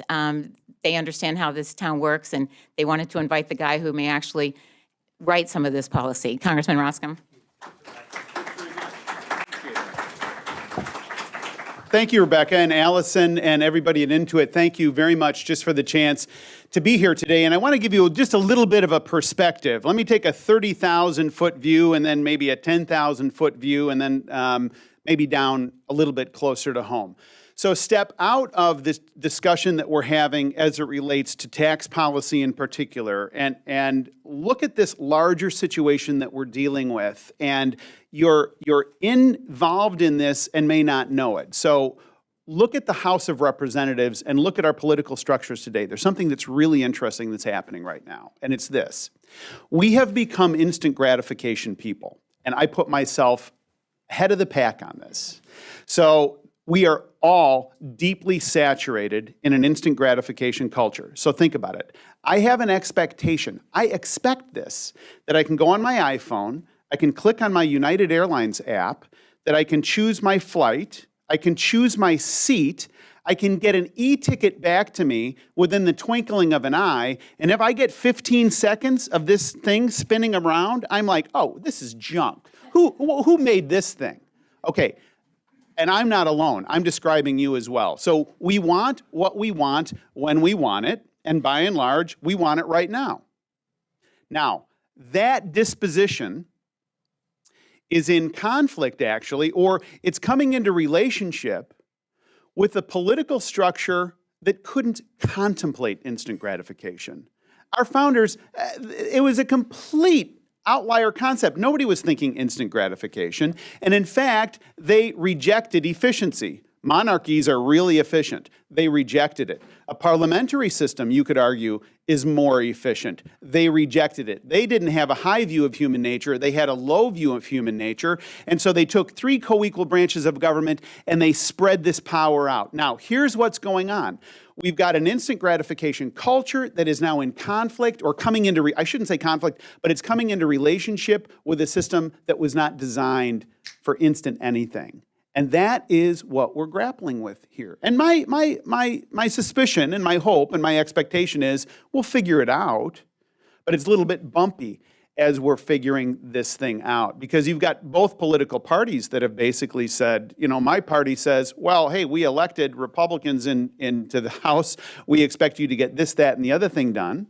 The president's party says, we elected you, you're the president of the United States, we expect you to get this, that, and the other thing done. How is it possible that you're not able to accomplish these things? Well, it's because the founders created these three co-equal branches of government. Super interesting, and where it overlays into you, technology is driving exactly where you are. So technology is driving this discussion, and then coming down to 10,000 feet, these technological changes that you are all a part of the discussion is going to be having a huge impact from a tax point of view. So here's what I know. I'm making a prediction right now, and my prediction is 2017 is the year for tax reform. I know this sounds like next year in Jerusalem. I know it sounds just like that, but I'm telling you, I think 2017 is the year. Why is that true?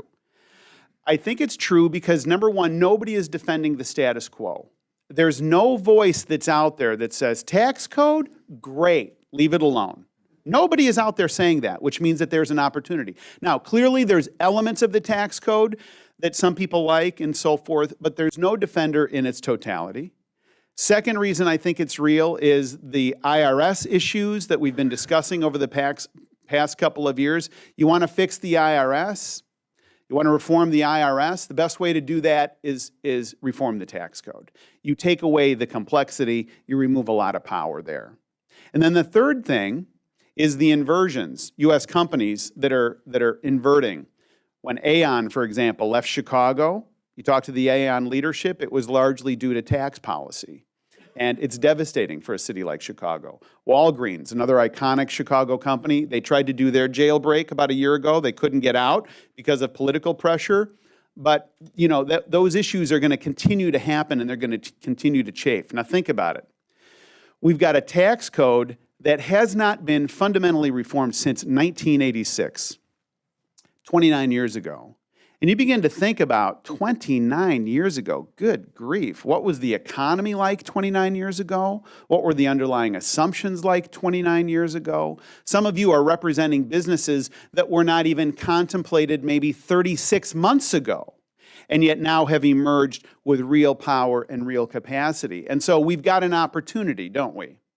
We've got an opportunity to say, look, this is changing quickly. The shared economy is really, really interesting. I mean, I just learned from the prior panel in terms of that pace, that 40+% number, no matter how fast you get to 40%, if that's the nature of the economy that's going to be entrepreneurial within X number of years, that is thrusting right upon us. And so I think we've got a great opportunity. And the opportunity is to think about, what's the tax policy that we actually want? We can recraft this. We can rebuild it. And there is where you all come in. Because some of these questions are coming upon us very, very quickly. So if you think about a typical Ways and Means Committee member, they're dealing with a wide range of issues on the committee itself, and a wide range of issues as it relates to tax policy in particular. And to begin to give voice and to begin to articulate, look, there's some unique things that happen from a tax point of view in terms of the sharing economy. All sorts of ambiguity right now, as we know. People don't know if they're a foot or horseback. Am I an employee? Am I not an employee? What is my withholdings? Oh my goodness, you're telling me I've got to write a quarterly check. I didn't know I had to write a quarterly check. All of those things are deeply embedded, that is a lot of ambiguity. And the good news is we can do something about it. So what I have figured out in my time here in town is that Washington, D.C. has a wonderful plan for our lives. It really does. And so we may as well play an active role in that plan by giving voice to these things and to come alongside and to say, look, as you're thinking about tax policy, here's some of the things you need to think about, tax policy writer. And there's a real opportunity. And I would argue a real openness on the part of most members of the Ways and Means Committee in particular. So I'm here basically to encourage you and to invite you and to say this is a group that needs to grow, and the next meeting of this group needs to be twice as big, and so forth, because we're all deeply connected to the sharing economy, whether we know it or not. And we can do some great things and give life to it, or if we don't, you can imagine how we would either intentionally or unintentionally, largely unintentionally, you could hamper it if you weren't, if the underlying policies and structures weren't in place. So you're here at a great time. You're at a time when Congress is actually focusing in on these issues. And I think in closing, what you're going to see coming out of the Ways and Means Committee over the next year is laying a foundation to inform both political parties and influence both nominees of the parties to run on tax reform. Because if they do, then whoever wins, then we can sit down and negotiate and craft a package. Because you cannot reform the tax code on a partisan basis. It's impossible to do. And if you try to do it and just jam it, you're going to end up with a pretty unsatisfactory product. So I just am here to say thank you for giving voice to these issues, and also to encourage you that this is a real opportunity, I think, to have a disproportionately positive impact on framing the debate and giving voice to the debate and influencing the debate. So thank you very much. Yeah. So I'm so pleased that not only are we running on time, but I have a minute just to ask you one quick question, Congressman, since you're here. Give us a couple of anecdotes. You talk to these members. You know what these things are. We all remember he's a wonderful person, and I worked with him in the Senate. But President Bush 41 didn't know what the barcode was at the grocery store. Share us a little of the conversation on Capitol Hill. How many of your fellow members do you think use service economy providers, know what they are, know what they do, and realize what an important issue this is right now? So I think I would argue that in all likelihood a majority do. I mean, a majority are using Uber at the very least. I mean, they're using driving services at the very least, and I think they're. So my children are ages 19 to 25. So I'm in this. You know, I'm not on the cutting edge of technology by nature, but my children are. I basically stalk my daughters on Instagram. That's really what it comes down to. Okay, I'm glad to know that's okay. I do that as well. Not your daughters. That's right. You're welcome too, and then you can email me if there's issues. Only if you track my 3 sons. Fair enough. Fair enough. But there's a so yeah, I think that there's Congress is very much a reflection of the American culture. I think that's the best way to put it. So to the extent that American culture is adopting these sharing technologies and a sharing economy, I think that is coming through loud and clear. And look, your presence here today gets people's attention. I mean, the fact that you're organizing around these things and giving voice to these things in particular is proof that Congress is interested. Just lastly, Just 1 second. I just know that Congressman has a really tight yeah, schedule. I want to know Really is appreciate Speaker Ryan on his agenda, and you're going to put it there on his agenda? Yeah, look, Speaker Ryan is perfect for you. I mean, he's, so from a generational point of view, this is a guy who's got a lot of background and a lot of depth. He is pretty intuitive as it relates to technology. He is also ferociously interested in reforming the tax code. So if you're going to look for one signature issue that's going to come and being driven by the Speaker's office, I'm absolutely convinced that he is going to use just a great deal of influence trying to drive tax reform and make sure that that's an agenda item well into the next Congress. And he's married to a smart lawyer. I say what this I've as heard. another Oklahoma. Yeah, Jana's a very smart. So, Congressman, thank you so much. Yeah, Intuit, thank you. thank you for organizing, Congressman Roscom. Thank you. Thank Thanks, you. We know Rebecca. your day is All busy. right, see you guys. Thank you. Okay, the best is yet to come, because now we're going to get into the issue that we really want to talk about, which is where do we go from here on policy? And for that, I'm going to recognize the woman leading this discussion, Caroline Bruckner. She's going to moderate the next panel and let you know who they are and why they're here and why it's important that you stick around to talk about this part of the discussion. Caroline? So I'm so excited to get to this part of the program because this is where we can really get down to the nitty-gritty and start talking to folks who are actually advising emerging entrepreneurs on their actual tax issues and talk to actual platforms. And so let's get started introducing our panel. To my far left, we have Mike Masserman, who is the Director of Federal and International Government Relations at Lyft. Masserman works with elected officials and policymakers both in the U.S. and around the world to ensure that Lyft and ride-sharing can continue to thrive. Prior to working at Lyft, Michael served in a number of senior roles in the Obama administration where his focus was on international trade policy and strategy. He began his career practicing law at Simpson Thacher in New York, where he was a cross-border capital markets and M&A lawyer. Next to Mike, we have my friend Derek Davis, who is the founder of SharedEconomyCPA.com. He began his career working in the International Tax Department at Deloitte, and he was there for a few years before moving over to PwC as a senior associate with their transfer pricing division. He left the security of PwC to start Shared Economy CPA to help support the growing sharing economy and the emerging entrepreneurs who are powering it. To date, he's helped hundreds of emerging entrepreneurs navigate their tax filings. Next to Derek, we have Alex Chris, who is Vice President and General Manager at Intuit. Beginning with Intuit's QuickBooks self-employed product, Chris focuses on serving the global population of independent contractors, solopreneurs, freelancers, and self-employed businesses of one. Previously, he had started and launched Intuit's platform as a service strategy, uniting the company's own connected services with third-party offerings in a single ecosystem. He also launched the Intuit App Center for SMBs to discover and consume apps that work with QuickBooks. And sitting to my immediate left is Dr. Robert Atkinson, who is president of the Information Technology and Innovation Foundation. With an extensive background in technology policy, Rob has conducted groundbreaking research projects on technology and innovation and is a valued advisor to state and national policymakers and is a popular speaker on innovation policy both nationally and internationally.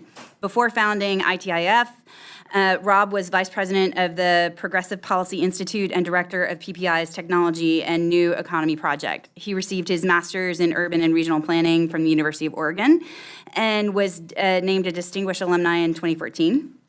And he received his PhD in city and regional planning from the University of North Carolina at Chapel Hill. Thank you all for joining us on this panel. So let's get right to it. Mike. We've heard a lot about platforms and the folks that are providing services for them. Can you tell us a little bit about Lyft and why you started the company and who does provide service for Lyft? Sure. So first of all, thank you, Caroline, for having us here. We have a lot of American University alums working at Lyft, so we're excited to be here. So Lyft was actually born out of the idea that 80% of the seats on the road are empty. Right, so I grew up in Southern California. I grew up sitting in traffic, looking around, everyone's sitting in a car by themselves, but this isn't like a Southern California issue, right? Here in DC, tons of traffic and congestion, inefficient use of the roads, inefficient use of the car. And so Lyft actually started in UC Santa Barbara, right, doing long-term commutes. And what they found was that people were using the service, it was called Zimride, 2 to 3 times a year, right? When there was a spike in students going in one direction. And what they realized, if they were gonna fill these empty seats in the car, they had to focus on shorter distance rides where people were doing this 2 to 3 times a day. And with the advent of the smartphone, Lyft was created. And what's different between some of our competitors in the field who started as sort of lead generators for taxis and limousines is that Lyft is purely peer-to-peer ride sharing. The vision for Lyft is that everyone is going to be doing this. And this isn't such a new, sexy thing, right? Here in Virginia, people have been doing slug line for years. But what we found is that, for Lyft drivers, 80% of our drivers are doing this 15 hours a week or less. 86% of our drivers have a full-time job or are seeking a full-time job. They're really doing this on a part-time basis. A snapshot of our drivers, so 25% of our drivers are small business owners, 40% come from the creative space, 10% are students, 30% of our drivers are actually women. And these are folks that really are doing this, again, to make some extra bucks, help them get by.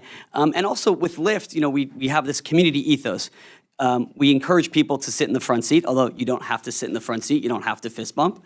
But really, it's this idea that we think, and we've seen data, that fewer and fewer people are buying cars. And we imagine a world where, right now, if you look back 5 years ago, and you told me that I was going to push a button and get into a car with a stranger, and that's how people were going to get around cities, I would have told you that you're crazy. But now it's part of that transportation ecosystem, right? We imagine a world now, a few years later, where cars are going to be coming off the line with Lyft embedded in it, and people will be doing this carpooling thing. I'll say one last thing. Today we're launching something called Lyft Line here in Washington D.C. Lyft Line is a function that we have whereby a Lyft driver, can pick up multiple passengers along the same route. We have it right now in San Francisco, in New York, and a couple other cities. And in San Francisco, it's actually almost 70% of our rides are these Lyft Line rides. And we think that this is transformative in terms of getting cars off the road and also seeing this sort of shift in carpooling. That's great. Derek, what in the world inspired you to take the leap from the security of working for PwC, of which I'm an alumni too, to go out and build your own platform and start this business? Yeah, definitely. So about a year and a half ago, I would say, I was coming back from the bars late night, and naturally, after a few drinks in me, I started talking about the Section 179 depreciation deduction, and natural accountant in me. And what I soon found was he had no idea what the Section 179 depreciation deduction was. And when I told him, you could write off several $1,000s, he had thought at the time I'd given him a plate of gold, and he was just so ecstatic.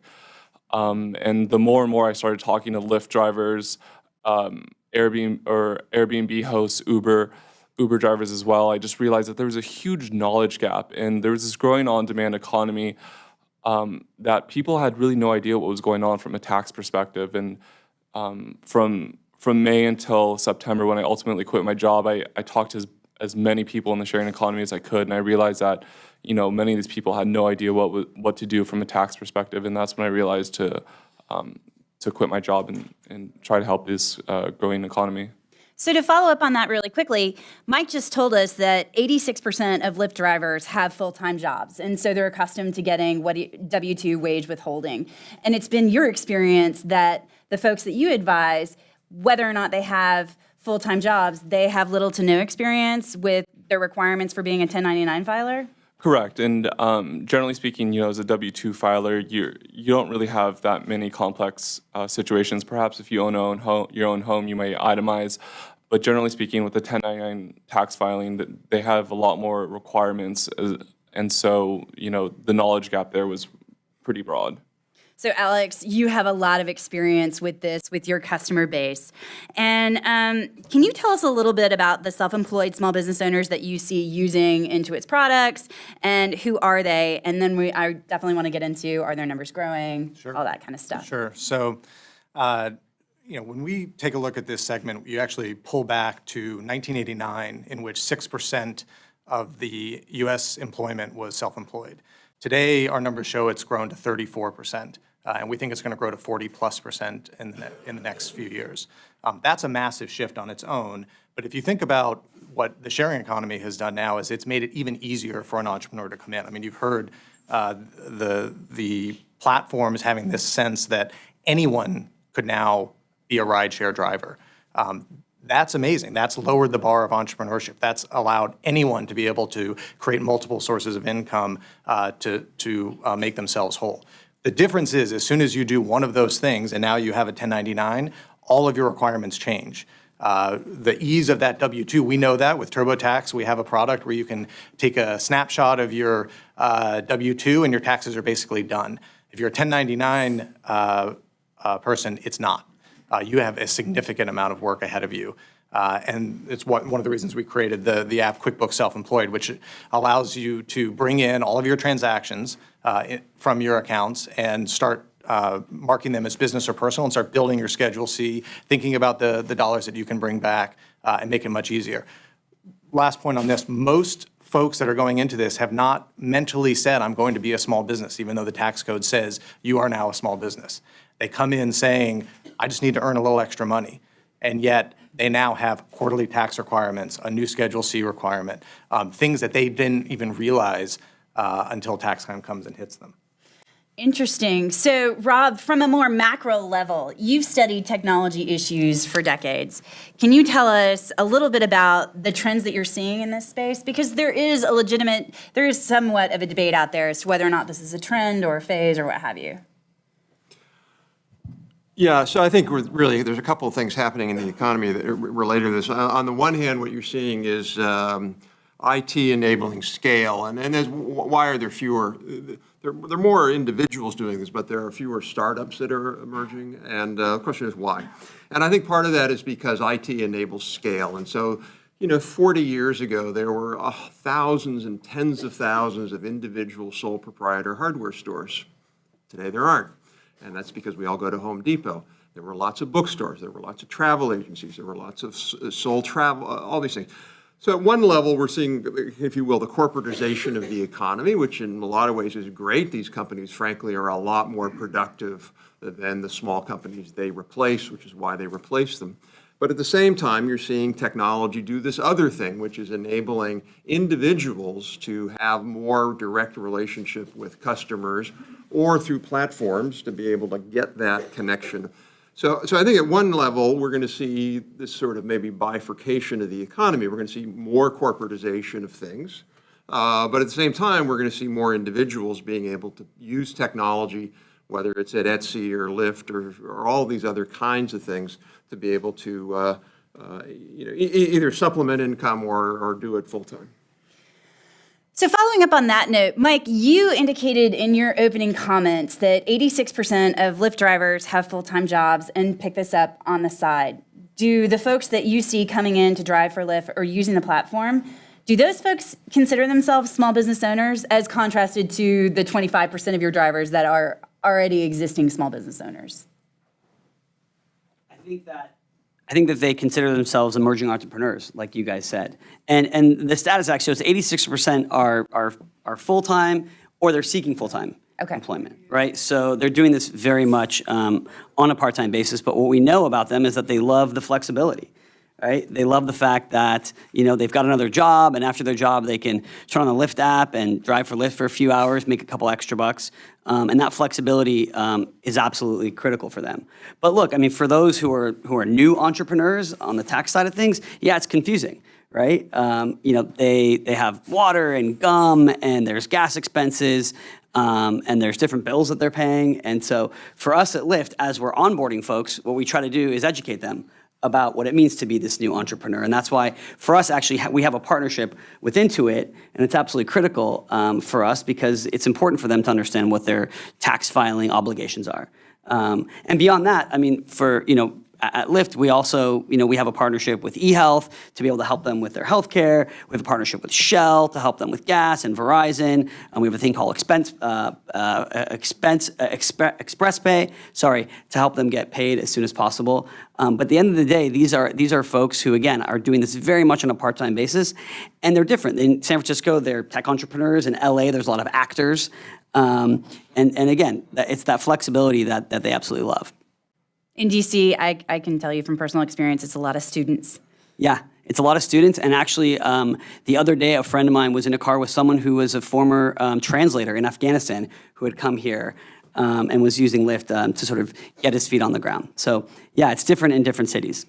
So Derek, what about you? Can you tell us a little bit about your client base? Do your clients view themselves as small business owners, or do they just do it on the side? Yeah, I think it's hard to say. I think there's a lot of Airbnb hosts that we service, and they fully understand that they are a small business owner, and they have a few properties under management. I think with ride sharing, it's a little bit more convoluted because they do it part-time, and they do it primarily to supplement their own income. And with regards to those part-time ride-sharing individuals, I think they just don't really understand what they are. For example, about a year ago, I was talking to a Lyft driver in Los Angeles, and he had told me that Lyft takes care of all of his taxes, and he doesn't have to do anything. They'll withhold it, they'll pay for it. And he was a little saddened when I told him that that's definitely not going to be the case. And unfortunately, he's going to be responsible for all his taxes. So I think, especially with ride sharing, there's the most amount of confusion regarding filing status and what are the proper forms to file. Is this something that you hear from your customers? Yeah, and just to get to your question on, who are these folks? I think one of the challenges is when you give people the freedom and flexibility to own their own careers, they do it in any way that works for them. And so we're seeing, our customers don't fall into any specific category, even though we want to define it, we want to make it simple. They're cobbling together income in a number of different ways. We've got some of our data, 18% of our customers are over 55. Right, and doing this as an additional source of income. 78% are doing this part-time. We see the average number of income streams of being 3, which is quite interesting. And then we see a lot of small businesses that are doing this to supplement and get their small business off the ground. So they truly are building a small business. Right. But small business lending is going down in this country, and they need a way to finance themselves. And they do this in their off hours because they can do it when they're not trying to get their business up and running as well. So it's really interesting to think about as these platforms evolve and people can pick and choose how they want to bring their income together, they'll have all those different choices. I think you just touched on a point that I've experienced anecdotally, which is that most folks view the sharing economy in terms of millennials. But my mom knows how to call for a driver using Lyft and Uber, and she's 76 years old. And more and more often, in my own personal experience, I've had drivers who are baby boomers. And I think that is a significant shift away from our current perception that the sharing economy is all just millennials. So, Mike, can you kind of talk a little bit about that? Yeah. I mean, I think the demographics of our driver are across the board. You've got retirees who are doing this. Again, you've got students who are doing this. Over the summer, you've got a lot of teachers who are doing this. And I think in terms of utilization, yeah, it's not just millennials who are using it. It's baby boomers. It's travelers, right? For anyone who's doing business travel, leisure travel, it's so easy to have the Lyft app. You arrive at an airport, you hit the Lyft, you know what you're going to get, and you don't necessarily have to wait in line. You have your credit card. It goes right to like Expensify. So it's easy, and it's definitely not just millennials who are using it, and I think we're going to see that trend to continue to uptick. The more people know about it. The other thing that's interesting, and Rob, I think you were getting to this around platforms changing lots of different dynamics. This isn't just ride sharing or hosting. This is two of our partners are doing this at higher ends of the economic spectrum as well. So Hourly Nerd is a platform for MBAs where they don't have to go work for a McKinsey out of school. They actually can get paid through a platform. UpCounsel is changing and disrupting the way lawyers come out. And instead of joining a firm, they're able to have platforms come together and reduce the friction of finding customers. So this is transforming the entire economy, and it'll be interesting to see. Again, we've predicted that 40%, my personal is 50% will be self-employed by 2020, and I think it could go higher. Okay, so let's drill down on that point, because there's some recent research out there that has said that the self-employed numbers have remained stagnant based on the recent Census Bureau data on business ownership, which is evaluating data that was collected in 2012. However, what that data doesn't tell us is if those self-employed numbers have shifted away from traditional self-employed work over to using a platform or account for contingent workers. Can you talk a little bit about that? A little bit. Again, I think the data is so fuzzy right now in all of these, and everyone's got a different definition. What you do see is, people that are taking the steps to define themselves as a small business are the minority of the people in the self-employed economy. We see it through our tax filings of people doing Schedule Cs. That number has continued to increase. Mm-hmm. And so that alone is showing people are getting more and more 1099s. This is happening. Right. So, but this is not the first time that we've seen a major, economic shift as a result to technological advancement. I do think that there's something to be said for the fact that, 64% of Americans own a smartphone, and that certainly facilitates engaging in the sharing economy. But Rob, you've seen this kind of trend before.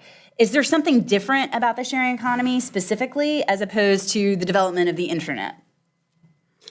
Yeah, no, look, the internet, when it first started, was really a sort of one-way platform. It was really hard to put things on the internet. You needed to know a lot of HTML. So it was largely a consumer experience, whether you were a business consuming it or a consumer consuming it.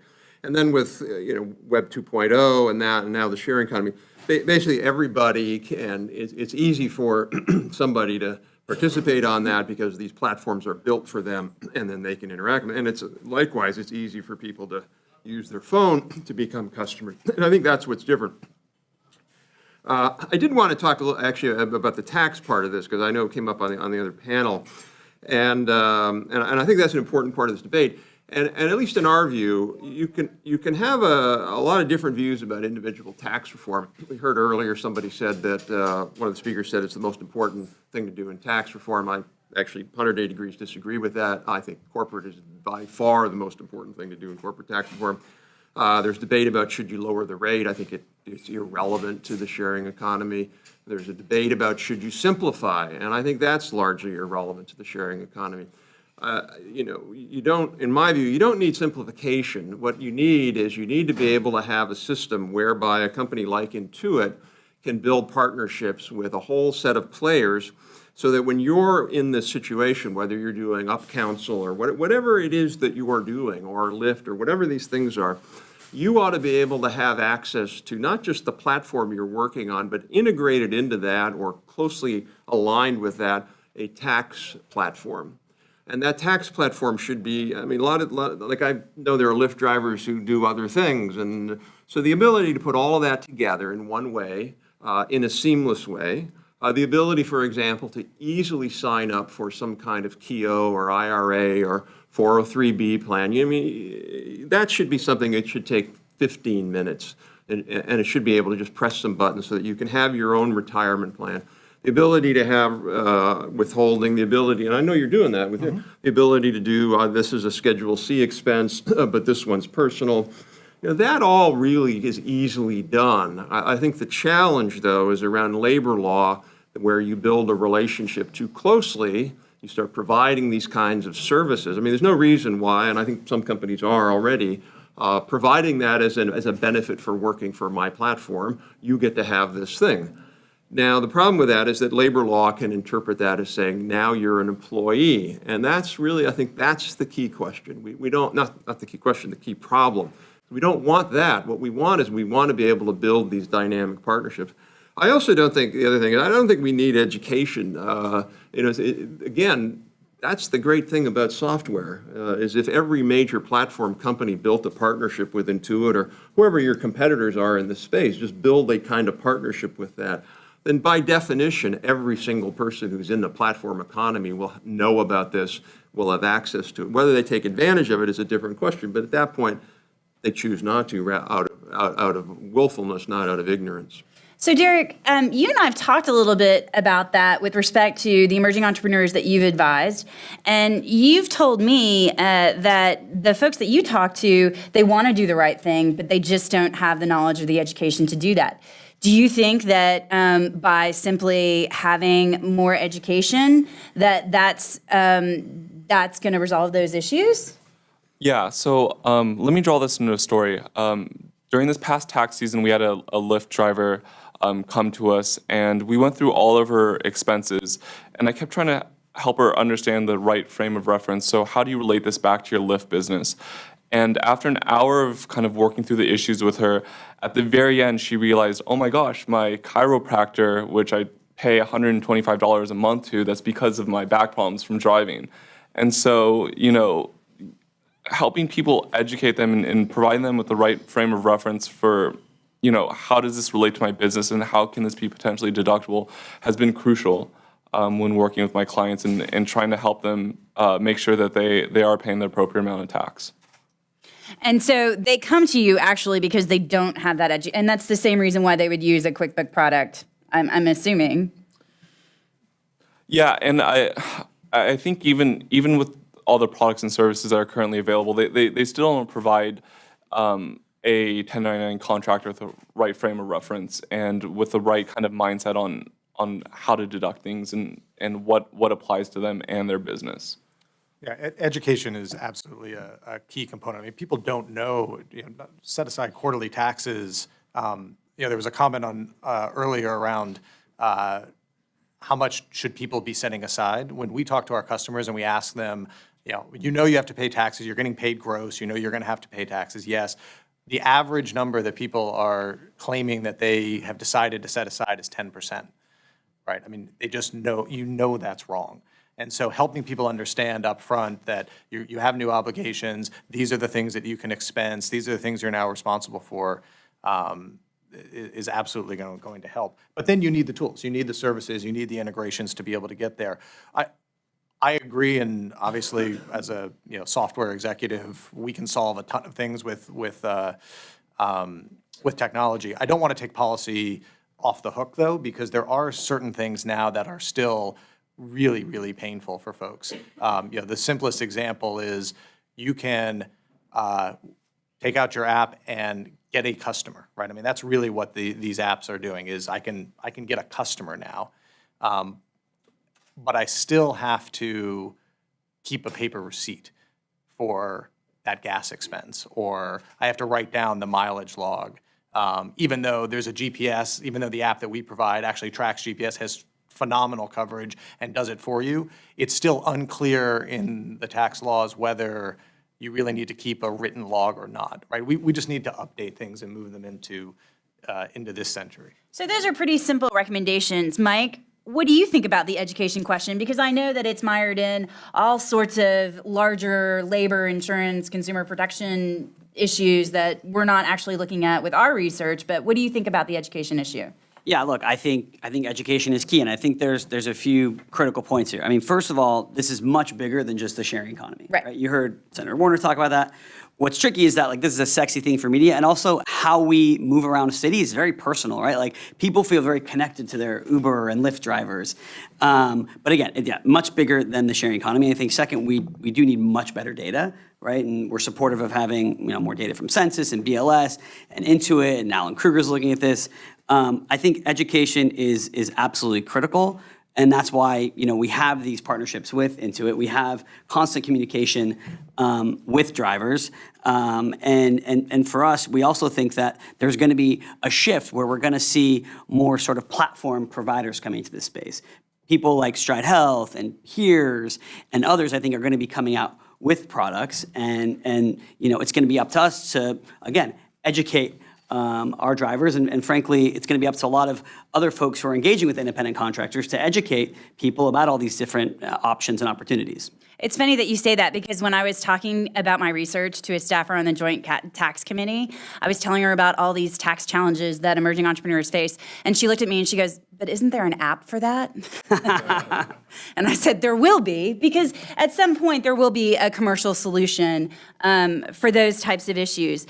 But I want to get back and talk a little bit more specifically about the actual challenges, the tax challenges that we're trying to catalog and identify specifically so that we can educate folks in the room and through our research about what these service providers, emerging entrepreneurs are facing. So Derek, can you kick us off maybe with some of the common challenges you see across platforms, and then get platform specific? Yeah, I think without a doubt, knowing how much you owe has been the biggest challenge.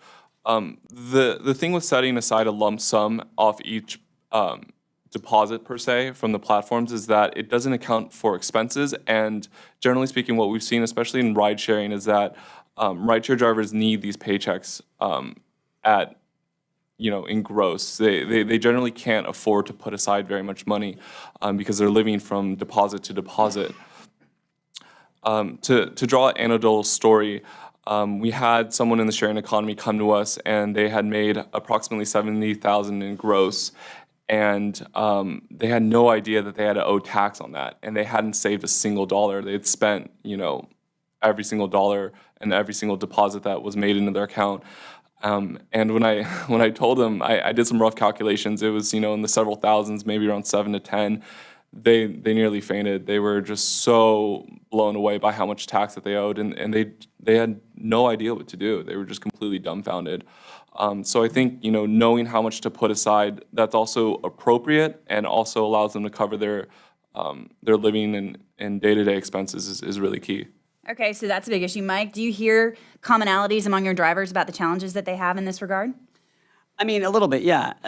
From what we hear from drivers is that, mostly it's about like gas cards and wear and tear in their cars and cell phones, and that's why some of those perks are related to those things. But one of the things we did hear from drivers was with regards to savings and retirement, and I can't really disclose it, but later today we're going to be making an announcement that we've partnered with a startup that focuses on savings and retirement specifically for independent contractors. So again, I think, as we look to educate our folks, there's going to be huge opportunities in the private sector to come in and start providing some of these, quote, benefits for folks. Mm-hmm. Alex?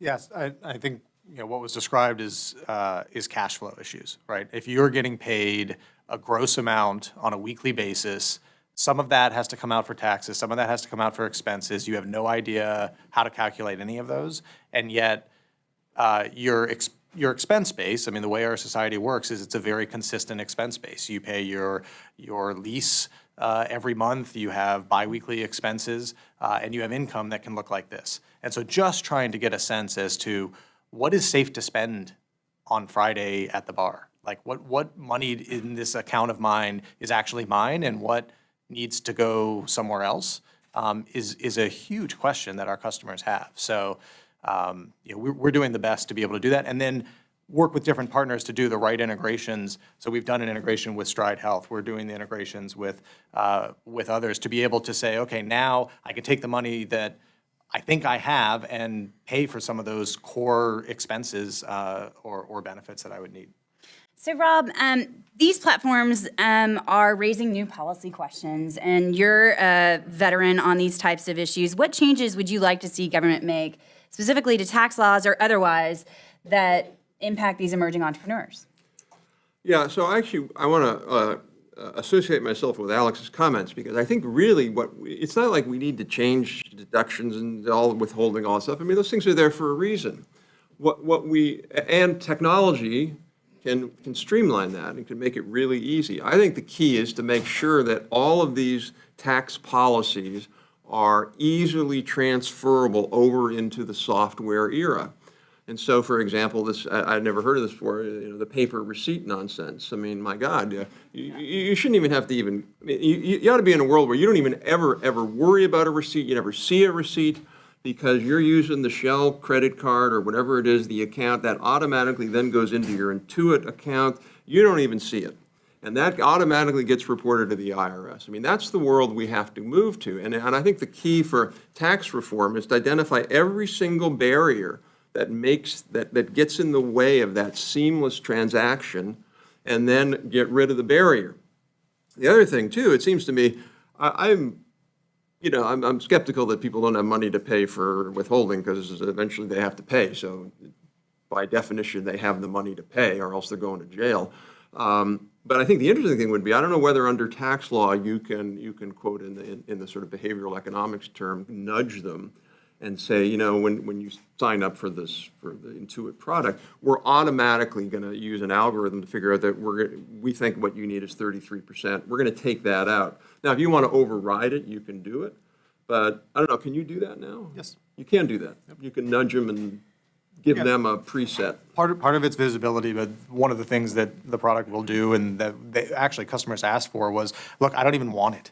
Like, just take it from me, because I don't want to be tempted to go spend it, or it disappears and I end up in a place where, April comes around and I'm in a bad spot. So it's self-imposed withholding, right? But getting back to how this has actual real consequences, Derek and Alex and Mike, feel free to chime in. What are the actual consequences when these people fail to meet, that you've heard about, at least anecdotally, from folks that are working in the platforms, working for these platforms? Yeah, for better or worse, I've unfortunately heard a lot of clients or potential clients just say, I'm not going to file, and just, Really? Yeah, and just put it aside and just say, it's just too much of a headache. I'll just wait and see what happens. And that's probably on the worst case. And then the other case is we try to get them on some sort of payment plan. That's interesting. Are they aware that all of these transactions are through credit cards? Yeah. Really? Nervous. Yeah. It's really unfortunate. But when they get slapped with a huge tax bill, they have little to no record keeping. They just feel so kind of down and out. They just decide not to file. Mike? Yeah, this is why, again, us being able to communicate with our drivers and educate them on the importance of being able to do these tax filings, having, again, these partnerships with people like Intuit to be able to help educate them is absolutely critical, because we don't want them to get in trouble. Alex? Yeah, from the customers that we've talked to and the Lyft drivers that we've talked to, everyone wants to do the right thing. It's, do I end up in a place where I had no idea, I wasn't educated, I had no visibility into it, and now I'm stuck? And I do think there are a lot of people that are just passing and hoping for the best and knowing that it probably will come back to haunt them someday, but there is no alternative. They didn't save for it. So there's a lot we can do.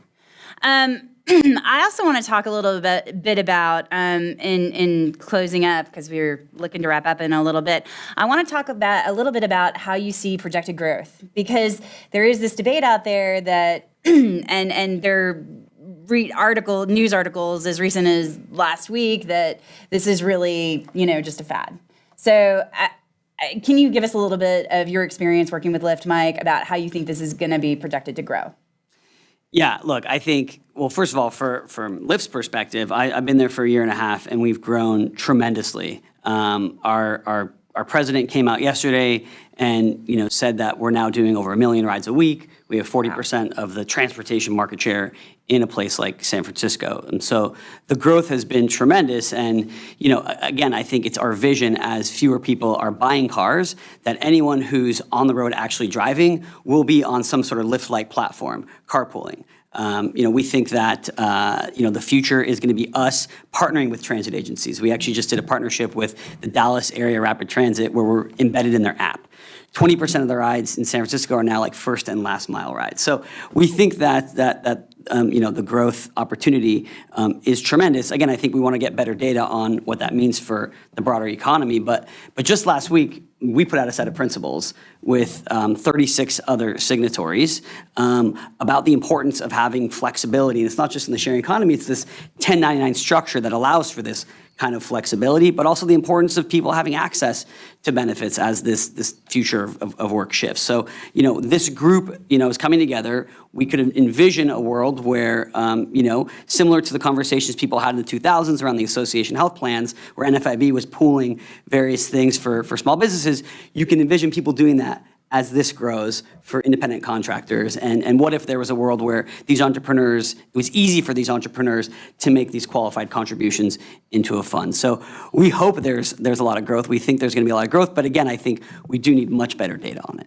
So Derek, was it worth it to leave PwC? How do you see this is growing? Yeah, without a doubt. I mean, I think above all, I'm just a classic millennial. I didn't want the handcuff and the golden ball and chain. So I can, on a also personal level, deeply relate to people within the sharing economy. Let me follow up really quick. How has your business changed just in the last 6 months? Well, we've grown a substantial amount within the last 6 months. But I think above all, we're really learning to also write content that's really relevant to people in the sharing economy and really help them address the issues that they have. Because for a lot of them, while they can't afford maybe the fees of a CPA, at least they'll have enough knowledge to do it themselves. And so we're constantly trying to address the issues and at least put it out there online to help them with their tax filings. Alex? So we did a study. We found that we think there's 3.4 million workers in the sharing economy today. We think that'll grow to 7.6 million by 2020. More broadly speaking, though, I think we're going to see more industries disrupted by platforms that remove the friction of bringing a service provider to a customer. And as those platforms go industry by industry and figure out how to take that friction out, you're going to see more and more people jumping in to be these emerging entrepreneurs. Having worked with QuickBooks for many, many years, the number one reason that small businesses, the number one challenge small businesses have is finding customers. These platforms now let you find a customer with a click of a button. You're going to find more and more people saying, I want to go do that. I'm going to be that emerging entrepreneur. Rob? Yeah, so I think how many people in the room think that in 5 years we're going to be using there will be fewer people with a smartphone. There will be fewer people who know how to use the internet. One of the great things about, when you study the automatic teller machine, one of the reasons why automatic teller machines got more popular was old people that were no longer alive. And it's a true study, believe it or not. Younger people were more comfortable with it, so look, demographically, the demographics are going in exactly the right direction on this. The articles we've seen in the last few weeks are not really about the growth of the sharing economy. They're about the valuations of the equities, which I have no clue whether they're above or below where they should be. And equity values really have oftentimes no relationship to real economic growth one way or the other. So I think, in other words, it's not a reflection on the future growth of the market, whether somebody thinks these companies are priced too high. And then the other part of that is I do think really what we're talking about, sharing is a subcomponent of the platform economy. And I think the platform economy, these sort of seamless intermediaries that connect the customer, the provider to the customer, those are going to grow, and we're going to see them in more and more different kinds of fields. We're already seeing that. And then as people get more comfortable with that, partly through rating systems, partly just because word of mouth, you're like, hey, I used an editor with this particular thing, or we did some graphic design with one of these things a few years ago and it worked great. As more and more people get comfortable on the customer side, then you'll see those things grow even more.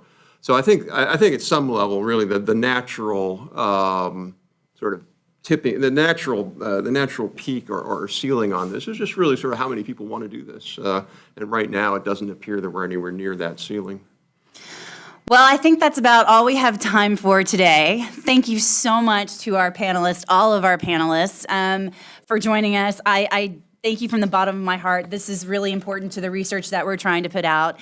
And I wanted to thank all of you for joining us for this conversation. Please do not hesitate to call me or email me or text me with your questions or insights or ideas that you have about emerging entrepreneurs. Thank you so much for joining us today.